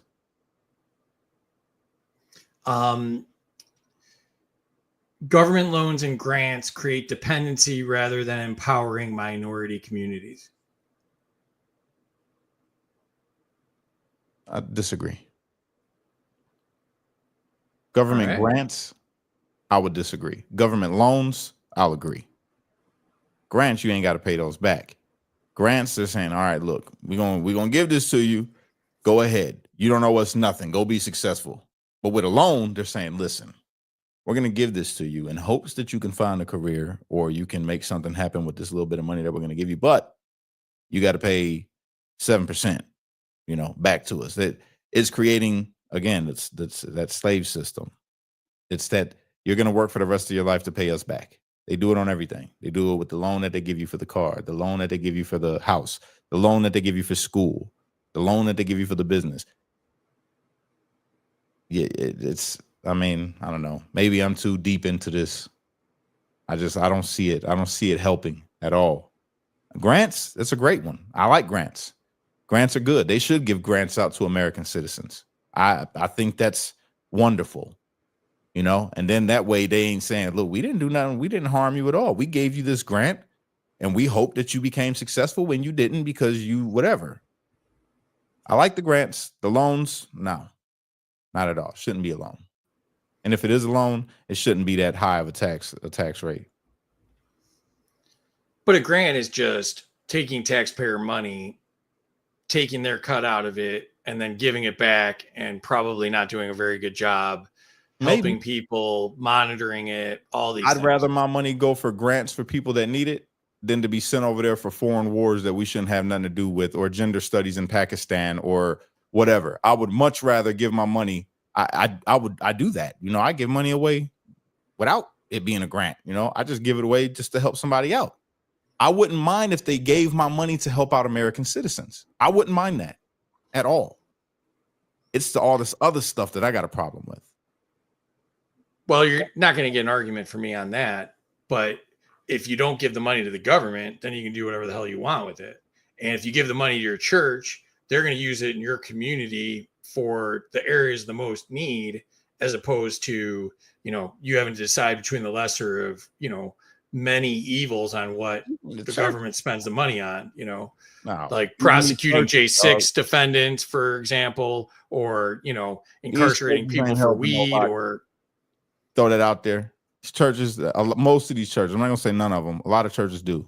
Shout out to Officer Burgos. Well, not an officer no more. Pastor Burgos. He helped out with the back to school drive. With the kids that we did. We partnered on Streetlights and his church, New Creation Ministries. But most of these big churches, they didn't give back to the community, bro. They going and getting their wife some titties or some lip injections or buying a private jet so they can fly to Africa and shoot a commercial of starving children. They not helping the communities. Wherever there's a mega church, there should not be homeless people. Wherever there's a mega church, there shouldn't be no hungry people. But there are. These churches, these big ass churches don't care about the people. They don't. They care about staying wealthy. They hooking their family up. Basically, when I see these mega churches, all I'm seeing is, you remember Django? You remember when Django came riding on a horse and then the dude came, who's that nigga on that nag? And then not that part, the other one, he said, what if I tell you I don't like you or your fancy pants nigga, and I wouldn't give you a tinker's damn? That dude, he was real nice to his slaves. Real nice to him, talk to him real politely, and we, yeah, baby, that's what when I see the mega churches, that's what I see. That guy right there. That's it. Yeah, I talk nice to you, tell you what you want to hear, and pray for you and all that. But at the end of the day, we building over here and just getting wealthy for me and mine. It's got nothing to do with the people. That's how I view mega churches. Every one of these mega pastors and these churches ain't no help. Smaller churches that are in the community that do stuff like Pastor Burgos did, I love them. That's real church. A good message, community, people involved in the community, trying to give back, feeding people, giving coats. Pastor Jay, he's always done that since I was a kid. Pastor Jay would always do coat drives, give coats out for the kids that didn't have none, presents on Christmas, all of that. Small churches. But once they get big, it's a wrap. Now it's no longer about the community. It's about, we need you to pay 10% of your money because we got to keep the lights on in the church, while this pastor's up there with some expensive ass clothes on. His house is bigger than most of the members' houses combined. And he's driving this real nice car. Matter of fact, all his kids' college is paid for by him. It's disgusting. That's just get me started on that. Right. But the point I would make there is anything at a larger scale is going to have more disorder than something at a smaller scale. So and you just made that point of the mega churches, there's more waste than the small churches where you can partner directly with the pastor himself and work on a program and know where every single one of those dollars went. That's the thing that is the difference between sending that money to DC and hoping and praying they don't use it on bombs to kill people in other countries and that it comes back to your community, other than you having the money yourself and you being able to either use it on your needs and your family's needs, or giving it to an organization that you can vet, you can I feel you. hold I get what you mean. accountable. You can walk in there and say, we gave you all this money for a soup kitchen. Where's the soup kitchen? I get you. As I know opposed to what you mean. DC, where they lost trillions of dollars during COVID, and they still have no idea where it is. No, I feel you. That's just a touchy one for me because I see. This is how I see it, right?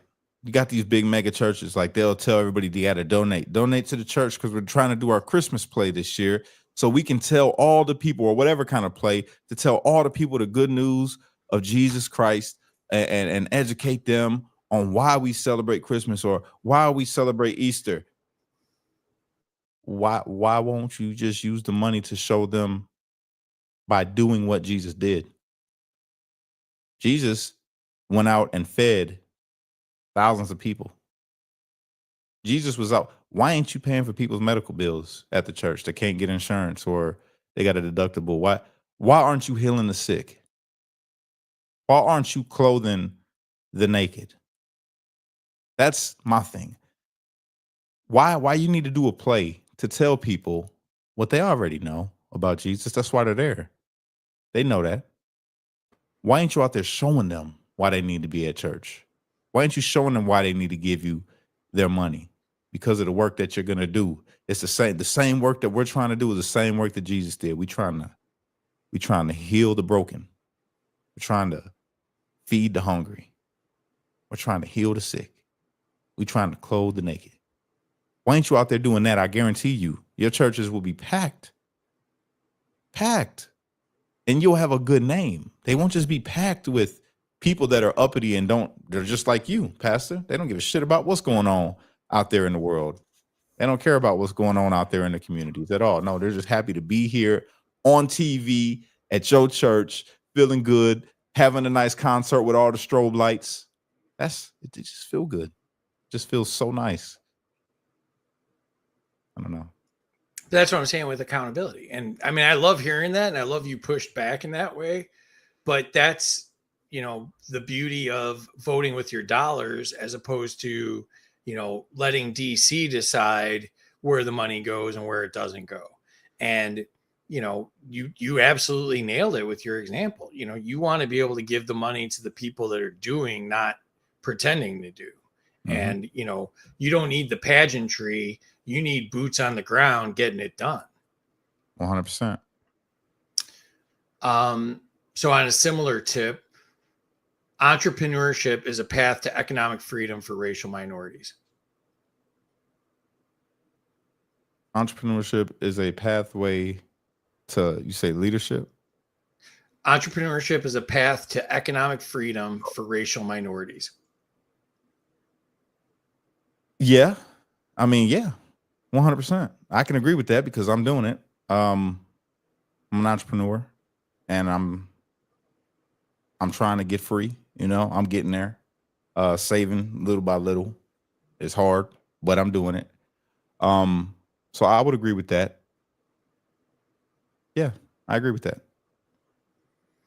And finally, economic freedom is essential to achieving racial equality.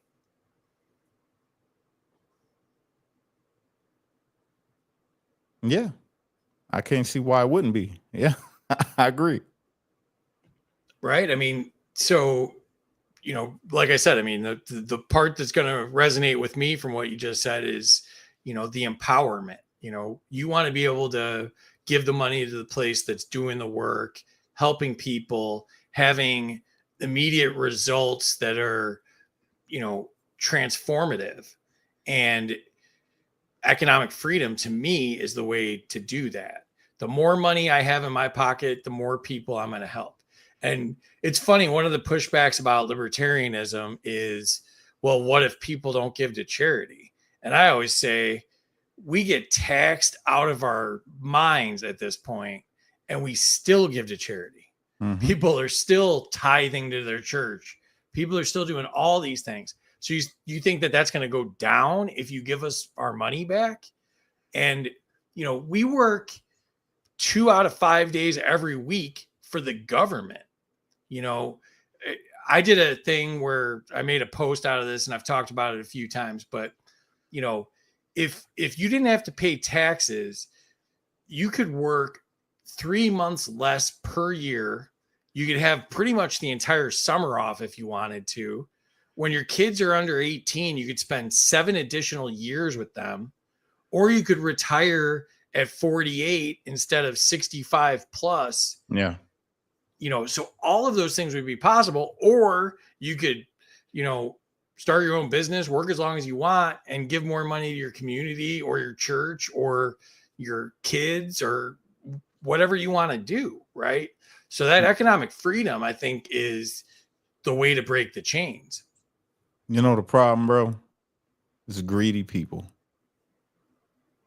Greedy people that want to control because they have their own inferiority complexes.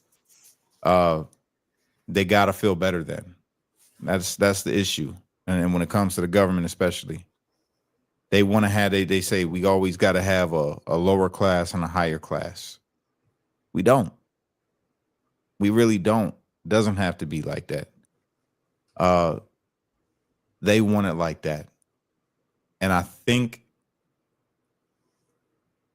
the more people can break this thinking that has been just put into our heads, man, like, the whole, you can't, rise up, even with the current thing, the way it is right now, right?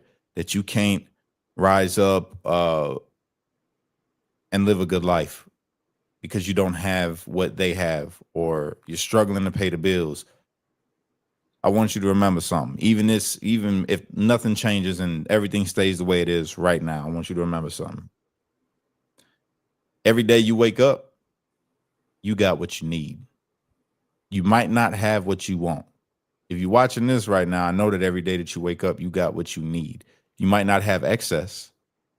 You might have wanted an extra cheeseburger, at dinner, but at least you ate something.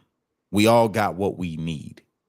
And I know that's no consolation when we're thinking about, the way that government is running the show with America, because people shouldn't be in the situations that they're in, as far as some people not having anything to eat, or some people not having anywhere to stay, or living below what is deemed the poverty line. But even in that, living below the poverty line, we got what we need, So I just challenge everybody, man, to break away of that thinking like, yeah, hope for better and want better, but also be content with God, and saying, what, God, thank you for what I have, thank you for what I have. And honestly, I know this is going to sound, because I get live sometimes, bro. I get live, and I know that. And for that, I apologize, y'all, because sometimes I get beside myself and I go on a whole rant, right? But I want you to know this. At the end of the day, God, if we connect back to that, if we connect back to God, if we all start living the way that Christ told us to live, right? I promise you, we wouldn't care about nothing that the government got going on, because we would be looking out for each other. We would be the ones saying, yo, that dude's hungry over there. Let's go grab something. We going to get something to eat right now? Okay, look, you can't get the king size or the super size. You can't get that right now. You got to just get the regular one, the medium, and we're going to get this through the mill and we're going to drop it off to him. Or, yo, we got that old coat still? Okay, yeah, you know what? Let's go drop this coat off right quick over here to this dude that we know he ain't got no coat. We see him walking all the time. You see that person walking? Yo, you know what? Some of y'all got it like that. I know because somebody blessed me like this. Yo, see that person walking all the time? He's always walking to work. Always. Never getting in trouble. You don't talk to nobody. Just walking to work. I'm going to give this dude this car. We don't really use it. We got like 4 cars. We don't use this car here. Let's give him this car. You know, things like that. And I know that one's probably like far out there for y'all, but I could promise you, man, I ever make it as a millionaire. God help me if I become a billionaire. Y'all gonna think I'm out of my mind. You're gonna think I'm crazy. Because I will be a billionaire that turned back into a millionaire probably overnight for the things that I would do with that money. The government, yeah, they got a lot of control. Yeah, they do a lot of things. We got control too. And the choices that we make on how we deal with each other, on what we put out into the world, on how we interact with people on a day-to-day. If we could fix us first, we ain't got to worry about the government. That's kind of what happened when Jesus was here. They came to him, tried to trip him up on taxes. This is the very discussion. What do you say about taxes? Well, he said, well, whose face is on this coin? Caesar. Well, render unto Caesar what is Caesar's and unto God what is God's. Simple as that. And at the end of the day, yeah, it takes money to buy things. We all know how the world works, but I promise you, God make a way. I've seen it personally in my life. I'm just coming home, fresh out of prison. I'm living in a very beautiful home. I got all my kids taken care of. And now we even helping to be able to do stuff for other people. You know, that's not because of the government. It has nothing to do with the government. It has to do with God and people. And that's all I got. You moved a ton of people here. The comments are on fire. Thank you, Cash. You made me cry, bro. Been set up over the J6ers. Lots going on. And then, you know, Jim Bob says charity begins at home. Thanks for coming, Jim Bob. Jim Bob, side note, Jim Bob was hilarious during the game show. I got to throw up for more. I watched part of it over again, Jim Bob. I was in tears yet again. Oh, it was so funny, Cash. Like I almost brought a clip on just to show you, but I knew this was going to be jam packed. So but Jim Bob was hilarious. I got to and then I'm gonna go back and watch it. Jim Bob said we have taxes, insurance, regulations, law after law, economic enslavement, and we still have greedy people. With or without taxes, we'll still have greedy people. Exactly. Yeah, but my point is the greed goes towards Washington. You know, the more you centralize money and power, the more the greedy people are going to go there and manipulate their way into stealing more from us. So decentralize, and it makes it a lot harder for the grifters to grift. Since the dawn of mankind, we've had the greedy people. That's why cash and freeze message is so important.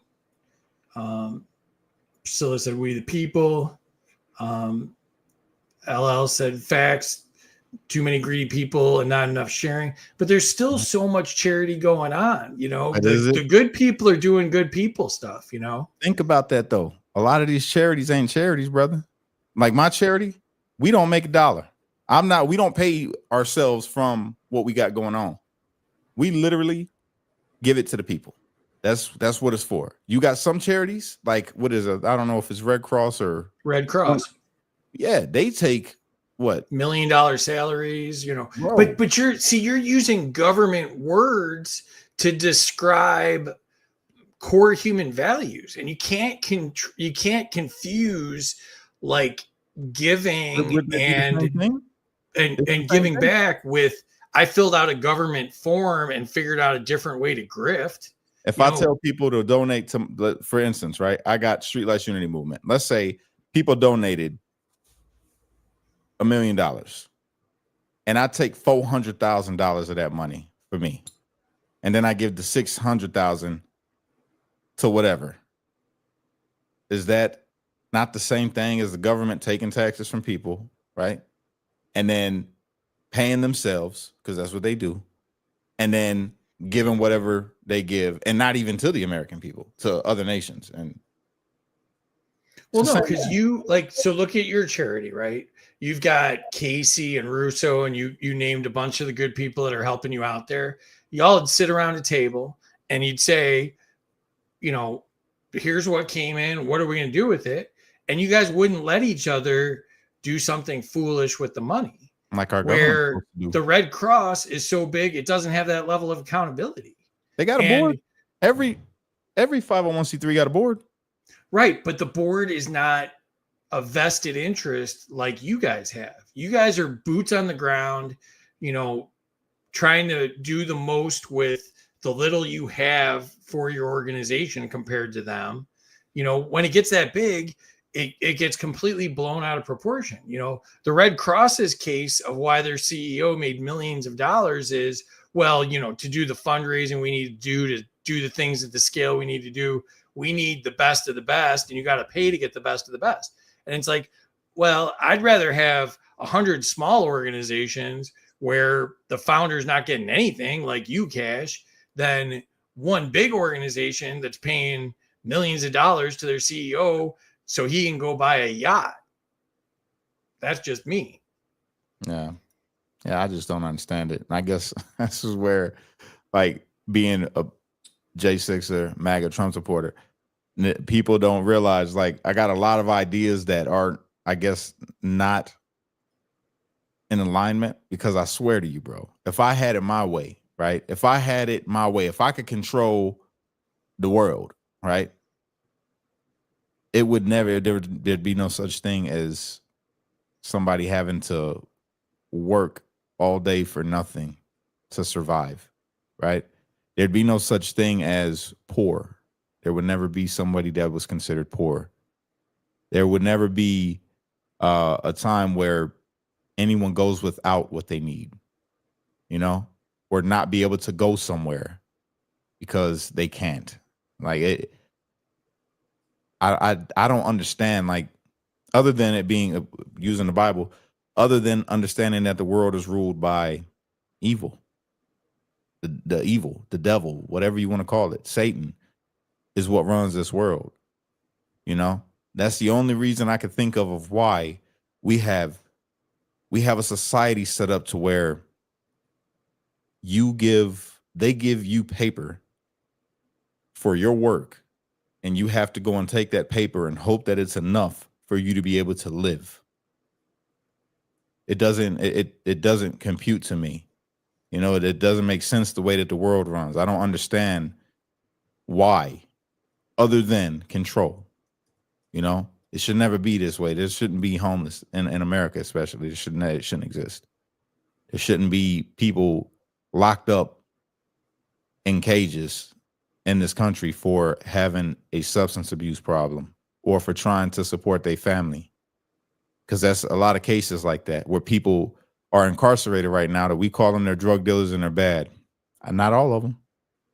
Not all of them are bad just because they sell drugs. Some of these brothers, this is what they had to do.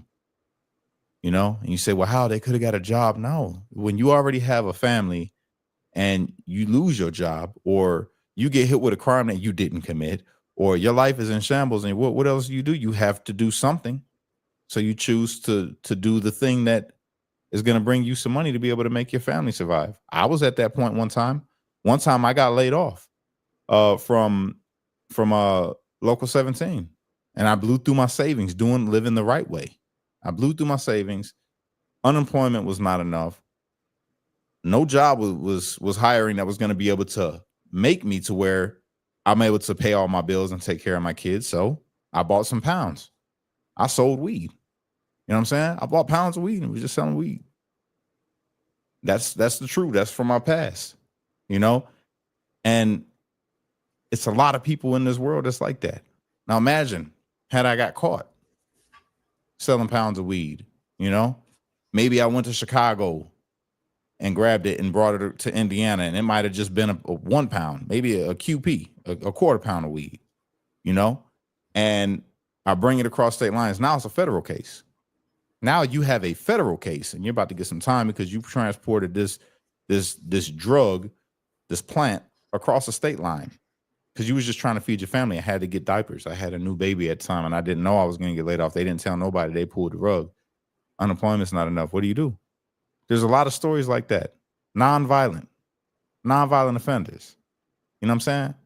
So, I mean, I don't know. You just gotta, I guess, look at it from a different lens because there's a lot of shit in this world, man. It just, I don't know. It doesn't make sense to me. Well, the good news is I think we got to do this again because we got tons of stuff left on our list of stuff we wanted to talk about.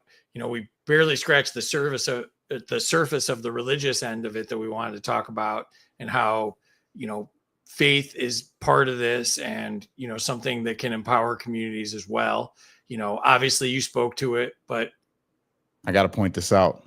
I Everybody, saw a finger coming. I was either point or scolding, but yeah. Pam Hemphill is in the building. She's in the comments. She says, "Why did you call me a bitch and a cunt?" And said, "F you to me because I told the truth about your J6 crime. Stop trying to make people believe you follow Jesus." Oh my goodness. Look at you. Okay, so Pam, let me just fill everybody in since we're already at the end of the show. All right. Pam Hemphill.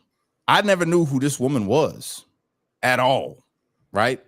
One day, everybody starts sending me this post that was made about me, calling me a liar, even though everybody who's on here knows me, followed my story, knows that I said, you know, when I got asked the question, do I feel like the punishment fit the crime for my charge with J6? And I said yes, because I got charged with basically picketing and wait. Well, time out. Should we see if we can get her to come on? Oh, that'd be great. Go ahead, try. But she was going in on me, even though I said, yes, picketing and parading, 100%. I'm guilty of that. Right? Accountability. Everybody that knows me knows Cash preaches accountability. Right? So this lady just decides one day out of the blue, I guess, to look up me and post me on her ex. So I had, well, it got so much because it pissed me off because she kept going. So yeah, I went on a little rant, called her a couple bitches and a couple of things that she actually is. How do we get her? How do we get her the link? I don't do YouTube, so you got to hit copy at the bar. I'm sorry. No, I know how to do that, but like, how do I send it to her X account? Does she have an X account? Copy and paste. Yeah, she's on X. Hey, Pam, I'm sending you a link if you want to join us. We're here, so I'm gonna let Cash go back. But if you want to respond, so you're getting a link in 2 seconds here. Let me get this out real quick. No, cool. So Pam got me to snap. Y'all know I try to be cool, but I'm still Cash. Don't get it twisted. I'm a work in progress. Don't ever get it mistaken or twisted in any kind of way. Who I am today, I'm proud of because I'm not who I used to be. Now, the old me would have went. I'm not even going to say what he would have did. He doesn't exist anymore. It doesn't matter what he would have did. Right. So Pam keeps on going. After I tell her, bitch, you don't know me. Why are you talking about me? And then here's the thing. She's calling out J6ers. I went on her page and she just goes on a tirade about J6ers. I come to find out Pam she's a January 6er. Pam is a January 6er. She's just a Biden supporter now, and everything about Biden is great. And Kamala, a beautiful black president woman, she's just amazing. That's what Pam said. And all of us are bad. All the J6ers are bad, except for her. Because we lie, I guess. We lie about January 6th, all of us, except for her, right? So then it made me do a little more digging. So then Pam said that she takes accountability for what she did that day, but it wasn't her fault because she was believing the MAGAs. She was believing Trump. Trump told her to do it. And that's why she did it. She showed up there. And it was the beautiful police officers that saved her life that day because she got pushed into the barricades. She wasn't trying to go and she was falling and about to get trampled. That she fell and the police officer had to lift her up and saved her life that day. That's Pam's words. But then I just came across this video. And Pam is right there in the front of the barricades, pushing past the barricades, run like a damn linebacker right past the police officers. No police officer saved her. So she lied. I'm over here thinking, okay, maybe she's telling the truth. No, she lied. Then it gets deeper than that. She says that she blames Trump because Trump told people to show up to the Capitol that day.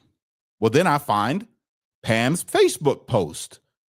Pam says I need everybody to know that J6, if you think it's going to be fun, it's not. I need millions of Americans to show up to the Capitol for war. That's Pam's words. Pam was telling everybody to show up for war, yet Trump is the bad guy because he told people to go and peacefully and patriotically protest. But Pam told them that they need to do exactly how she did, her and all the other people, in Boise, Idaho, when they stormed the Capitol in Boise, Idaho before January 6th. So Pam says she didn't know what was going to happen that day, but yet Pam was promoting storming the Capitol like they did in Boise, Idaho. Sounds to me like Pam is Ray Epps 2.0. That's what the conclusion that I came with. That's why I'm kind of like, yo, I don't even know. She might actually be the feds. Pam did 60 days and then hit all the liberal news sources, shaming all the J6ers. You go on her page right now, and she's shaming all the J6ers. And so when I made my response video, I gave her a chance. I say, Pam, listen, leave me the fuck alone, or I'm going to make my days about exposing you. So now, since you showing up here again, because you done found me on Facebook. Now you was talking about a political war. That's not what the news anchor showed that you tried to go on. Not at all. That's not what the news anchor showed, and that's not what you said. That's not what you said, Pam. Like you did in Boise, Idaho, right? You stormed the Capitol in Boise, Idaho, Pam. And then you showed up at J6 and told all kind of lies. No, you weren't out there the night before with Ray Epps, right there in the crowd with him when he was telling people to storm the Capitol. So you right there the night before, you knew that they were going to storm the Capitol. He told them that he wanted people to go inside. You didn't tell him, no, we're not going to do that, because you had already planned on it. You planned on it, Pam. Just saying. What did I say on J6? Shit, nothing. You mean after or before? Before, I told everybody we're going to peacefully do a sit-in, Pam. That was my thing, and you can go and watch all my videos. I said we're going to go and do a sit-in civil rights style. You wouldn't know nothing about civil rights because you're a racist. I already done gathered that about you. You are a racist. I done heard about you. Heard all types of stuff. But it's going to be coming out in the video, Pam. I got you. I'm going to show you all about you. You want to see the video? Let me see. I got you. Let's show the video of Pam, who got lifted up by the police, since we got so many people watching. Let's see if the police had to lift Pam up, guys, like she so convincingly was telling people. Oh, there it is. Here. Watch this, everybody. Let me show you Pam, guys. This poor old lady that got knocked down and almost trampled, and the police officer had to save her life. Let me show you. Here you go. Pull that up on screen real quick. Y'all ready for this? All right. Pay attention closely. Look at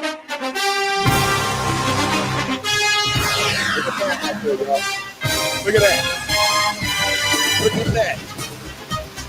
Oh, yeah. She got trampled, all right. Look at it. Yeah. Police stopping people. Look at Pam. Record. Look at the Capitol. Go back that way, Pam. Go back that way. No. You want to go this way. Look at that.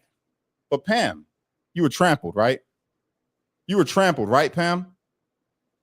Fuck out of here. I got you. I'm about to show you. I'm about to show you all your old. Hey, Pam, I got an arsenal just for you of you lying. We got it pieced together. What you said and what you did. What you said and what you did. I got you. Don't you worry about it. You want to keep showing up? I told you, leave me alone. You showing up again. I told you you don't want this smoke, but here you are. I'm going to show you again, Pam. But let's leave her alone. Let's leave Pam alone. She's not a part of this show yet. She will be. She will be. I got y'all. Stay tuned. I don't know. That was the most exciting thing that happened to me all day. So I bro, just it's so eating much. popcorn. Bro, I did not know how much this woman lied. I had to do some digging because I didn't know who she was. So I started digging. Bro, there's a ton. There's a ton of stuff. And then people that know her started reaching out to me. They got messages between, boy, I got art. I got some stuff for Pam. Personal stuff, family life. All your own family don't mess with. That says a lot about you when your own family, your own children that you birthed and grandchildren, and it's gonna get deep. It's gonna get deep. I told Pam, leave me alone. I told her, leave me alone. This ain't what you wanted. Then she got the nerve. She got the nerve to say of all this great stuff about black people and how she loves black. You know good and damn well you didn't love black people until you started becoming a liberal, Pam. You know this. I know this. You don't need two sides when there's video, Pam. There is no other side to that. There is no other side. You said on the, should I pull up the news article where she made the claim that she got knocked down and the police officer had to save her life? They were pushing her into the gate and she fell and the police officer had to pick her up. Do it. I'm going to save it for my video. I'm not even going to put it out yet because we're getting derailed. I don't even want to get derailed. I didn't even want to expose her like this quick. I wanted it to be my video and now it's going to be yours on X, man. Oh, you done stole the show from me, bro. No, we're on your Facebook and your YouTube. Yeah, I know, but I got it for X because that's where she got like 200 people that watches her stuff. So I'll send you this whole clip. It's all you, man. Oh, I got it. It's recorded on here already. Okay. Yeah, but now I'm doing a long. We're doing a breakdown. It's going to be the curious case of Pam Hemphill, and it's going to be a full breakdown of her and Ray Epps and the whole parallels and FBI and. This is why Jim Bob is hilarious. I'm telling you. Pam Smollett Epps. I'm telling you, bro. I'm telling you, it gets deep. Now you understand why she's doing all the stuff that she's doing. Once you see my video, you all will understand exactly. Oh, this part right here. So I wanted to make this point, you guys. She said her AA sponsor is a black lady for 30 years sober. Now 45. Congratulations, Pam. That is a big thing. I feel like you're drunk still a lot of the times or high or something whenever you're making your videos, but that's neither here nor there. And making amends for being there on J6. So here's the thing. You got a black friend, right? You said that this was your black friend and you love her and she saved your life. That's what you said in your video. And you were calling out January 6ers for all of their stuff of how racist and the bigots and they voted this fascist and da-da-da. Where was all of that energy in 2016 and 2020 when you voted for Trump? Why didn't you think about your black friend? Because I'm sure they were all telling you that Trump was a racist then and that he was a bigot and that he was a fascist. Where was that love that you speak about for your black friend? Where was that love in 2016 and 2020, Pam? Make it make sense. You talk about everybody else for voting this fascist and this racist into office now. But you voted for him in 2016 and 2020. Where was your love for black people that you say you got now? Where was it then? Where was it then? Oh, she passed away probably because you voted for Trump in 2020. Rest in peace to the sister. Rest in peace. But that probably broke her heart. She's like, oh, Pam, I can't believe she voted for this racist. Huh? I'm telling you, Pam, you don't want to play this game with me. I'm a work in progress, and I'm not too big to come down and expose you. I'm telling you, don't, Pam, this is not what you want to do with me. I promise. You really should look into me a little bit before you do this. They hide their racist and you just show yours, huh? You show your racist. I'm MAGA. Am I a racist? You must not have heard this whole show. I guarantee you didn't stick around for this. You just came in on the tail end, huh? Because you're obsessed with this black man and you stay searching me, apparently. You had to. You're on my YouTube, so you literally had to come and search me out right now because I've never seen you in my comments before, ever. So you just came to search me out. And what? What, want me to expose you right here? I see what it really is. You need attention because you don't get any. You get none. I give you more attention. I think that's what it is. You like it. The fact that a semi-handsome black man is giving you this attention.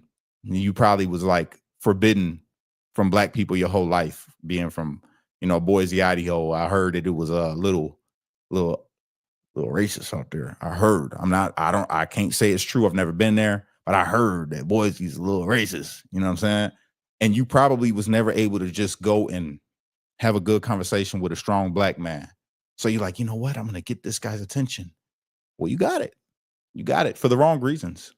For the wrong reasons. Now, if you chill, if you stand back, stand by and stand down, Pam, we'll be cool. But You keep on going.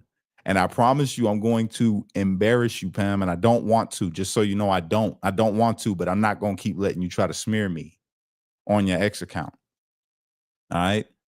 I don't want you to keep smearing me out of nowhere. I don't know you. You showed up in my life.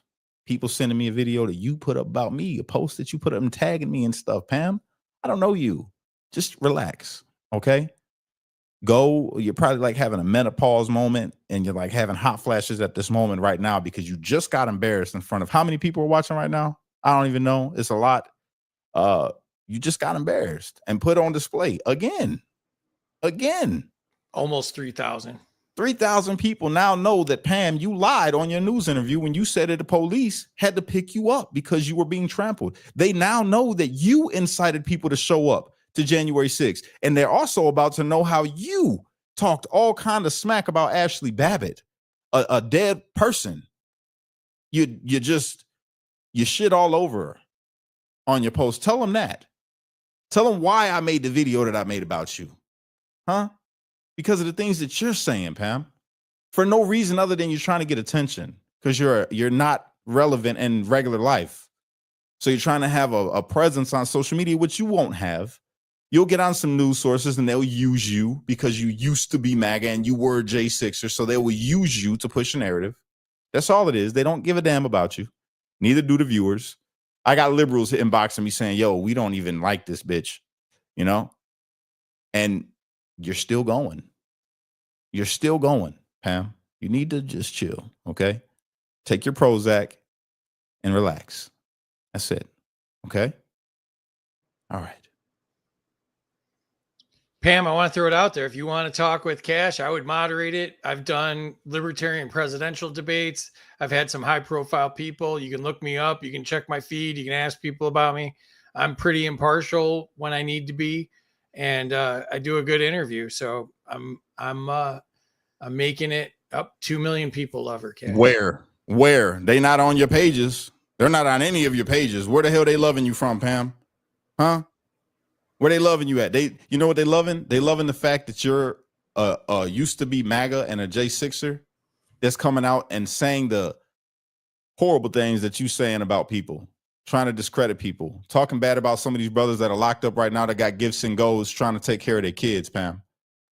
You know, from prison. You don't know nothing about that. You sat in jail for 60 days. You don't know nothing about it. You wouldn't know how it is to lose everything. You don't have to worry about rebuilding your life because you didn't lose anything, Pam. You lost nothing. And you taking your time to go on different liberal sites, liberal news sources, and talk about people that are struggling, people that are losing, have lost everything. Everything because you feel that they're lying. What about your lies? What about your lies, Pam? You're assuming that they're lying because you must know the truth about them. You must know you got inside information because you've seen videos. Well, guess what, Pam? We just saw the video of you. So you're the liar. You're the liar now. The only difference between you and them is you're here to try to defend yourself. They can't defend themselves from your lies because they're still incarcerated. So just do me a favor, old bitch. Move along. And for everybody to get offended about the way that I'm talking, like I told you, I'm a work in progress, and I can't stand liberal Benedict Arnold fucking leftist slut bags like this old bag of bones that's commenting on my page. So people want to be offended by it. I understand. I get it. But fuck her. That's the gist of it for me. You know. And then praising the police officers. She's praising the Capitol police officers. Praising them, the ones that beat Victoria White in the face. She had to get facial reconstructive surgery, Victoria White. And this lady, if you go on her page, she's talking shit about Victoria White for no reason. You don't know any of these people. Why? You got the right one. You got the right one with me. I got time.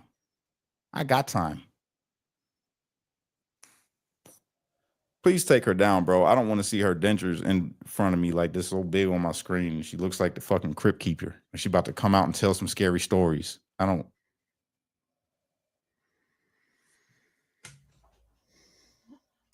I'm sorry, y'all. I can't stand this Looks lady. like Terry's taking over the banners again. Can't stand this lady, bro. She really got under my skin with that, with what she was saying about Ashley Babbitt. It wasn't even so much what she said about me that got me. It's when she started attacking people that I was sharing on my page that pissed me off. I could take, you want to talk shit? Go ahead. I could take it. If people been talking shit my whole life, I don't worry about it. We cut up where I'm from. We talk shit all day. But now you attacking people that are going through shit, you know, attacking Mickey. She lost a daughter that day. Ashley Babbitt passed away. Why are you throwing salt on this woman's name? She served our military. Why are you throwing salt on her name and praising the officer that did what he did? Like, what the fuck is wrong with you? Who raised you, bitch? It's crazy. Throw that up, Maker. Take a look at that. Well, this got wild. I thought we solved some stuff, and then it got a little crazy. I'm telling you, it's a special place reserved in hell for people like Pam. Straight up. Well, Straight. I mean, to tie it back into what we were talking about, there are people that are trying to lift people up, and then there are people that are standing on the backs of the people that need to be lifted up. Yeah. And just for everybody that you might have been watching this right now and be like, yo, Cash just went off on this chick. Yeah. Let me tell you, when our Savior, our Lord and Savior Jesus was walking the earth, he looked at the Pharisees and said, you are of your father, the devil. That's what I'm doing with Pam. This bitch is a demon. That's what she is. She's an old drug addict demon. That's what she is. And yeah, you know.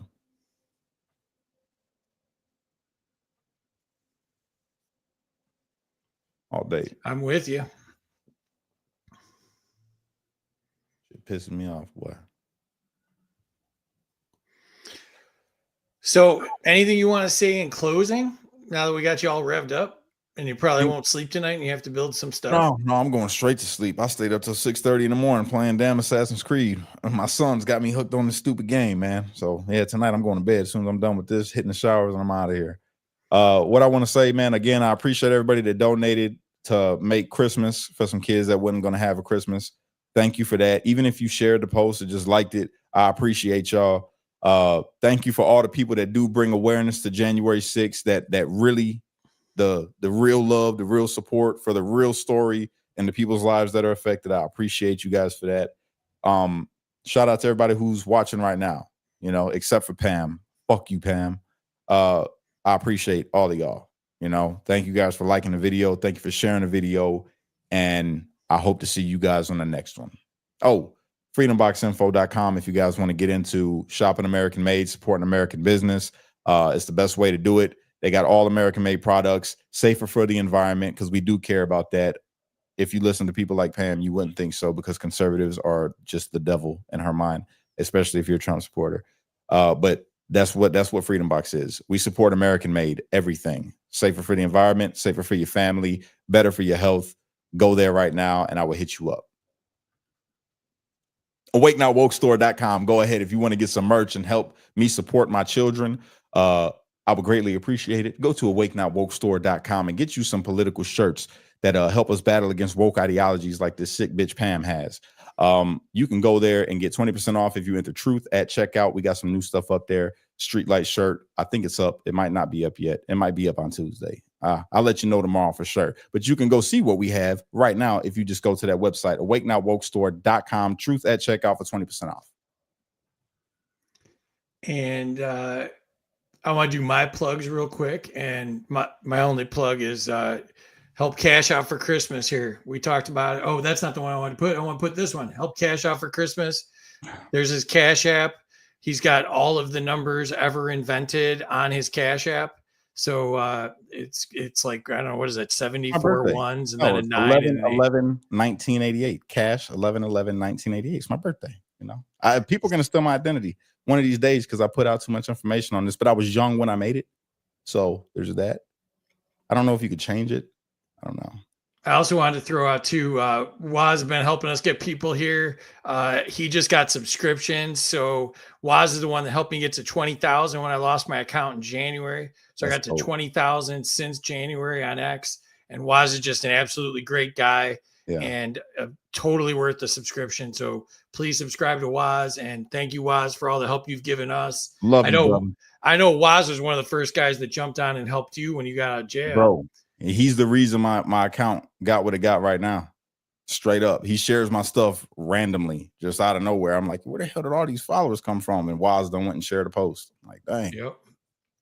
I remember that day. And yeah, Waz is the best unifier on X. So if you want to be part of the Patriot community, make sure you follow him. You want to grow your account, be in the know, all that stuff, subscribe to him. So wanted to throw that out there. And then the lovely, lovely Terry. Let me pull you up on the screen here real quick, Terry.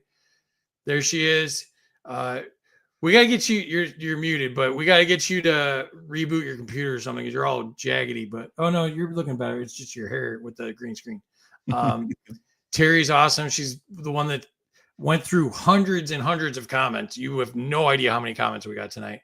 Just absolutely insane. I mean, our comments were just like going up, up, up the whole night. And Terry took care of all that. Make sure you're following Terry, and she's awesome. And yeah, so I just want to throw that out there, and really appreciate y'all joining us. Really appreciate you, Cash, for doing all this and I appreciate putting yourself out there and giving the info. Thank you, Aaron. Can I share one funny one I forgot to share? Go for it. I gotta share one funny one here. So somebody said, where is it? Am I gonna be able to find it? Somebody said, so the white dude's the moderator, and so what? And then it was followed up with, I miss Casey. So, dude, you got to get yourself a better white guy, man. No, you're perfect, bro. This what we got going on right here, bro. It works. It just works, man. I feel like me and you are a dynamic duo. I just to address the format, I'm a naturally curious person. I like asking questions. I like, picking at stuff, and then I'll throw my 2 cents in. I said some stuff, but like, I like hearing Cash's view on it, and then just asking him questions, and so like you said, it's a good flow. Like I was telling somebody else, I'm like, me and you are in the zone right now. Like we've got like a groove going, and so if it ain't broke, don't fix it. Right? So literally, it's become a thing. Like everybody knows on Mondays that I'm going live with you. They ask me. I even get messages.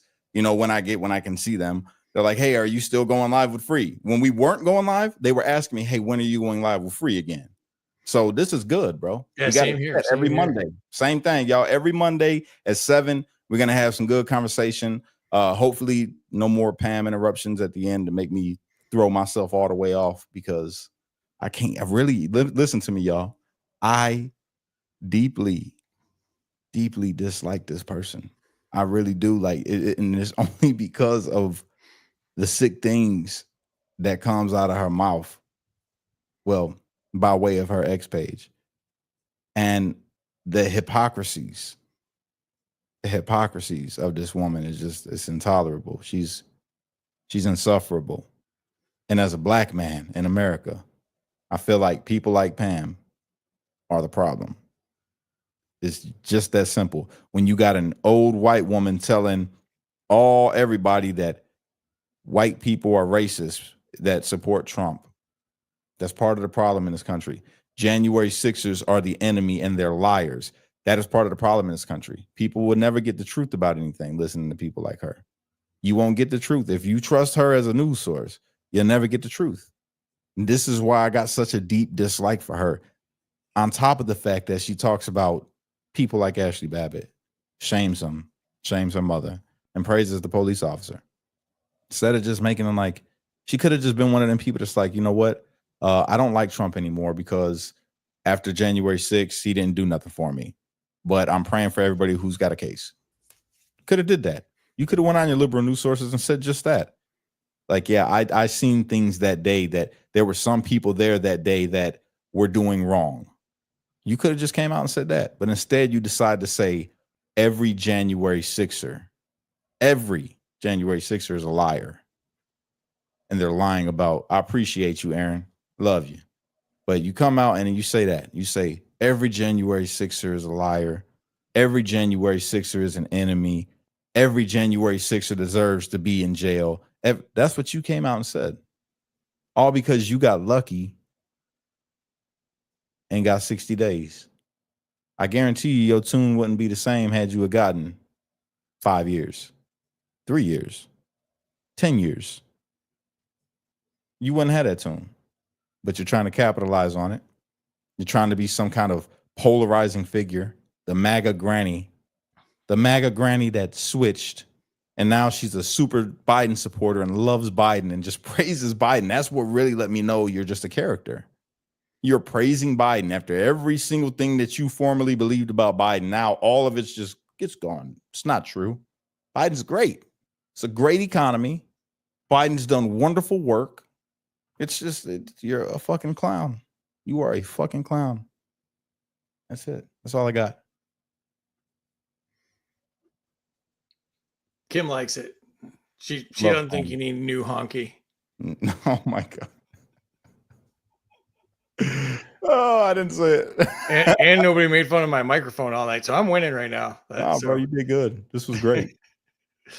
All right. Well, we went way over what we thought we were going to, but we appreciate y'all being here. I mean, 2,800 people, amazing, absolutely amazing. And the comments were hopping. I love it when the comments are hopping. It was really cool, and we had so much going on. Yeah. Oh yeah, Terry reminded me to say, yeah, Thursday night we got Mike Decentralized. If you want to hear more about like my thoughts on building up communities, empowering people, how to start at the local level, the grassroots level, stuff exactly like what Cash is doing with streetlights. That's the kind of stuff that we're talking about. Food supply, local economies, schools, healthcare. We're talking about all that stuff. All right, so I brought this on myself. So yeah. Brought it on myself. He's got the ring. He's got the ring on there. Oh God. That's good. That's good. Oh, well, thank you so much, everybody. Appreciate y'all. We got this next Monday. Like I said, Thursday. We got Mike Decentralized Township Liberation, and then I think we're doing the game show either Friday or Saturday. Probably Friday. So if you want to laugh your ass off, if you think we're funny, Friday night's like up another level. So, so yeah, please join us. And like I said, make sure you're here next Monday. We'll be doing more of this. So appreciate y'all. Have a good night.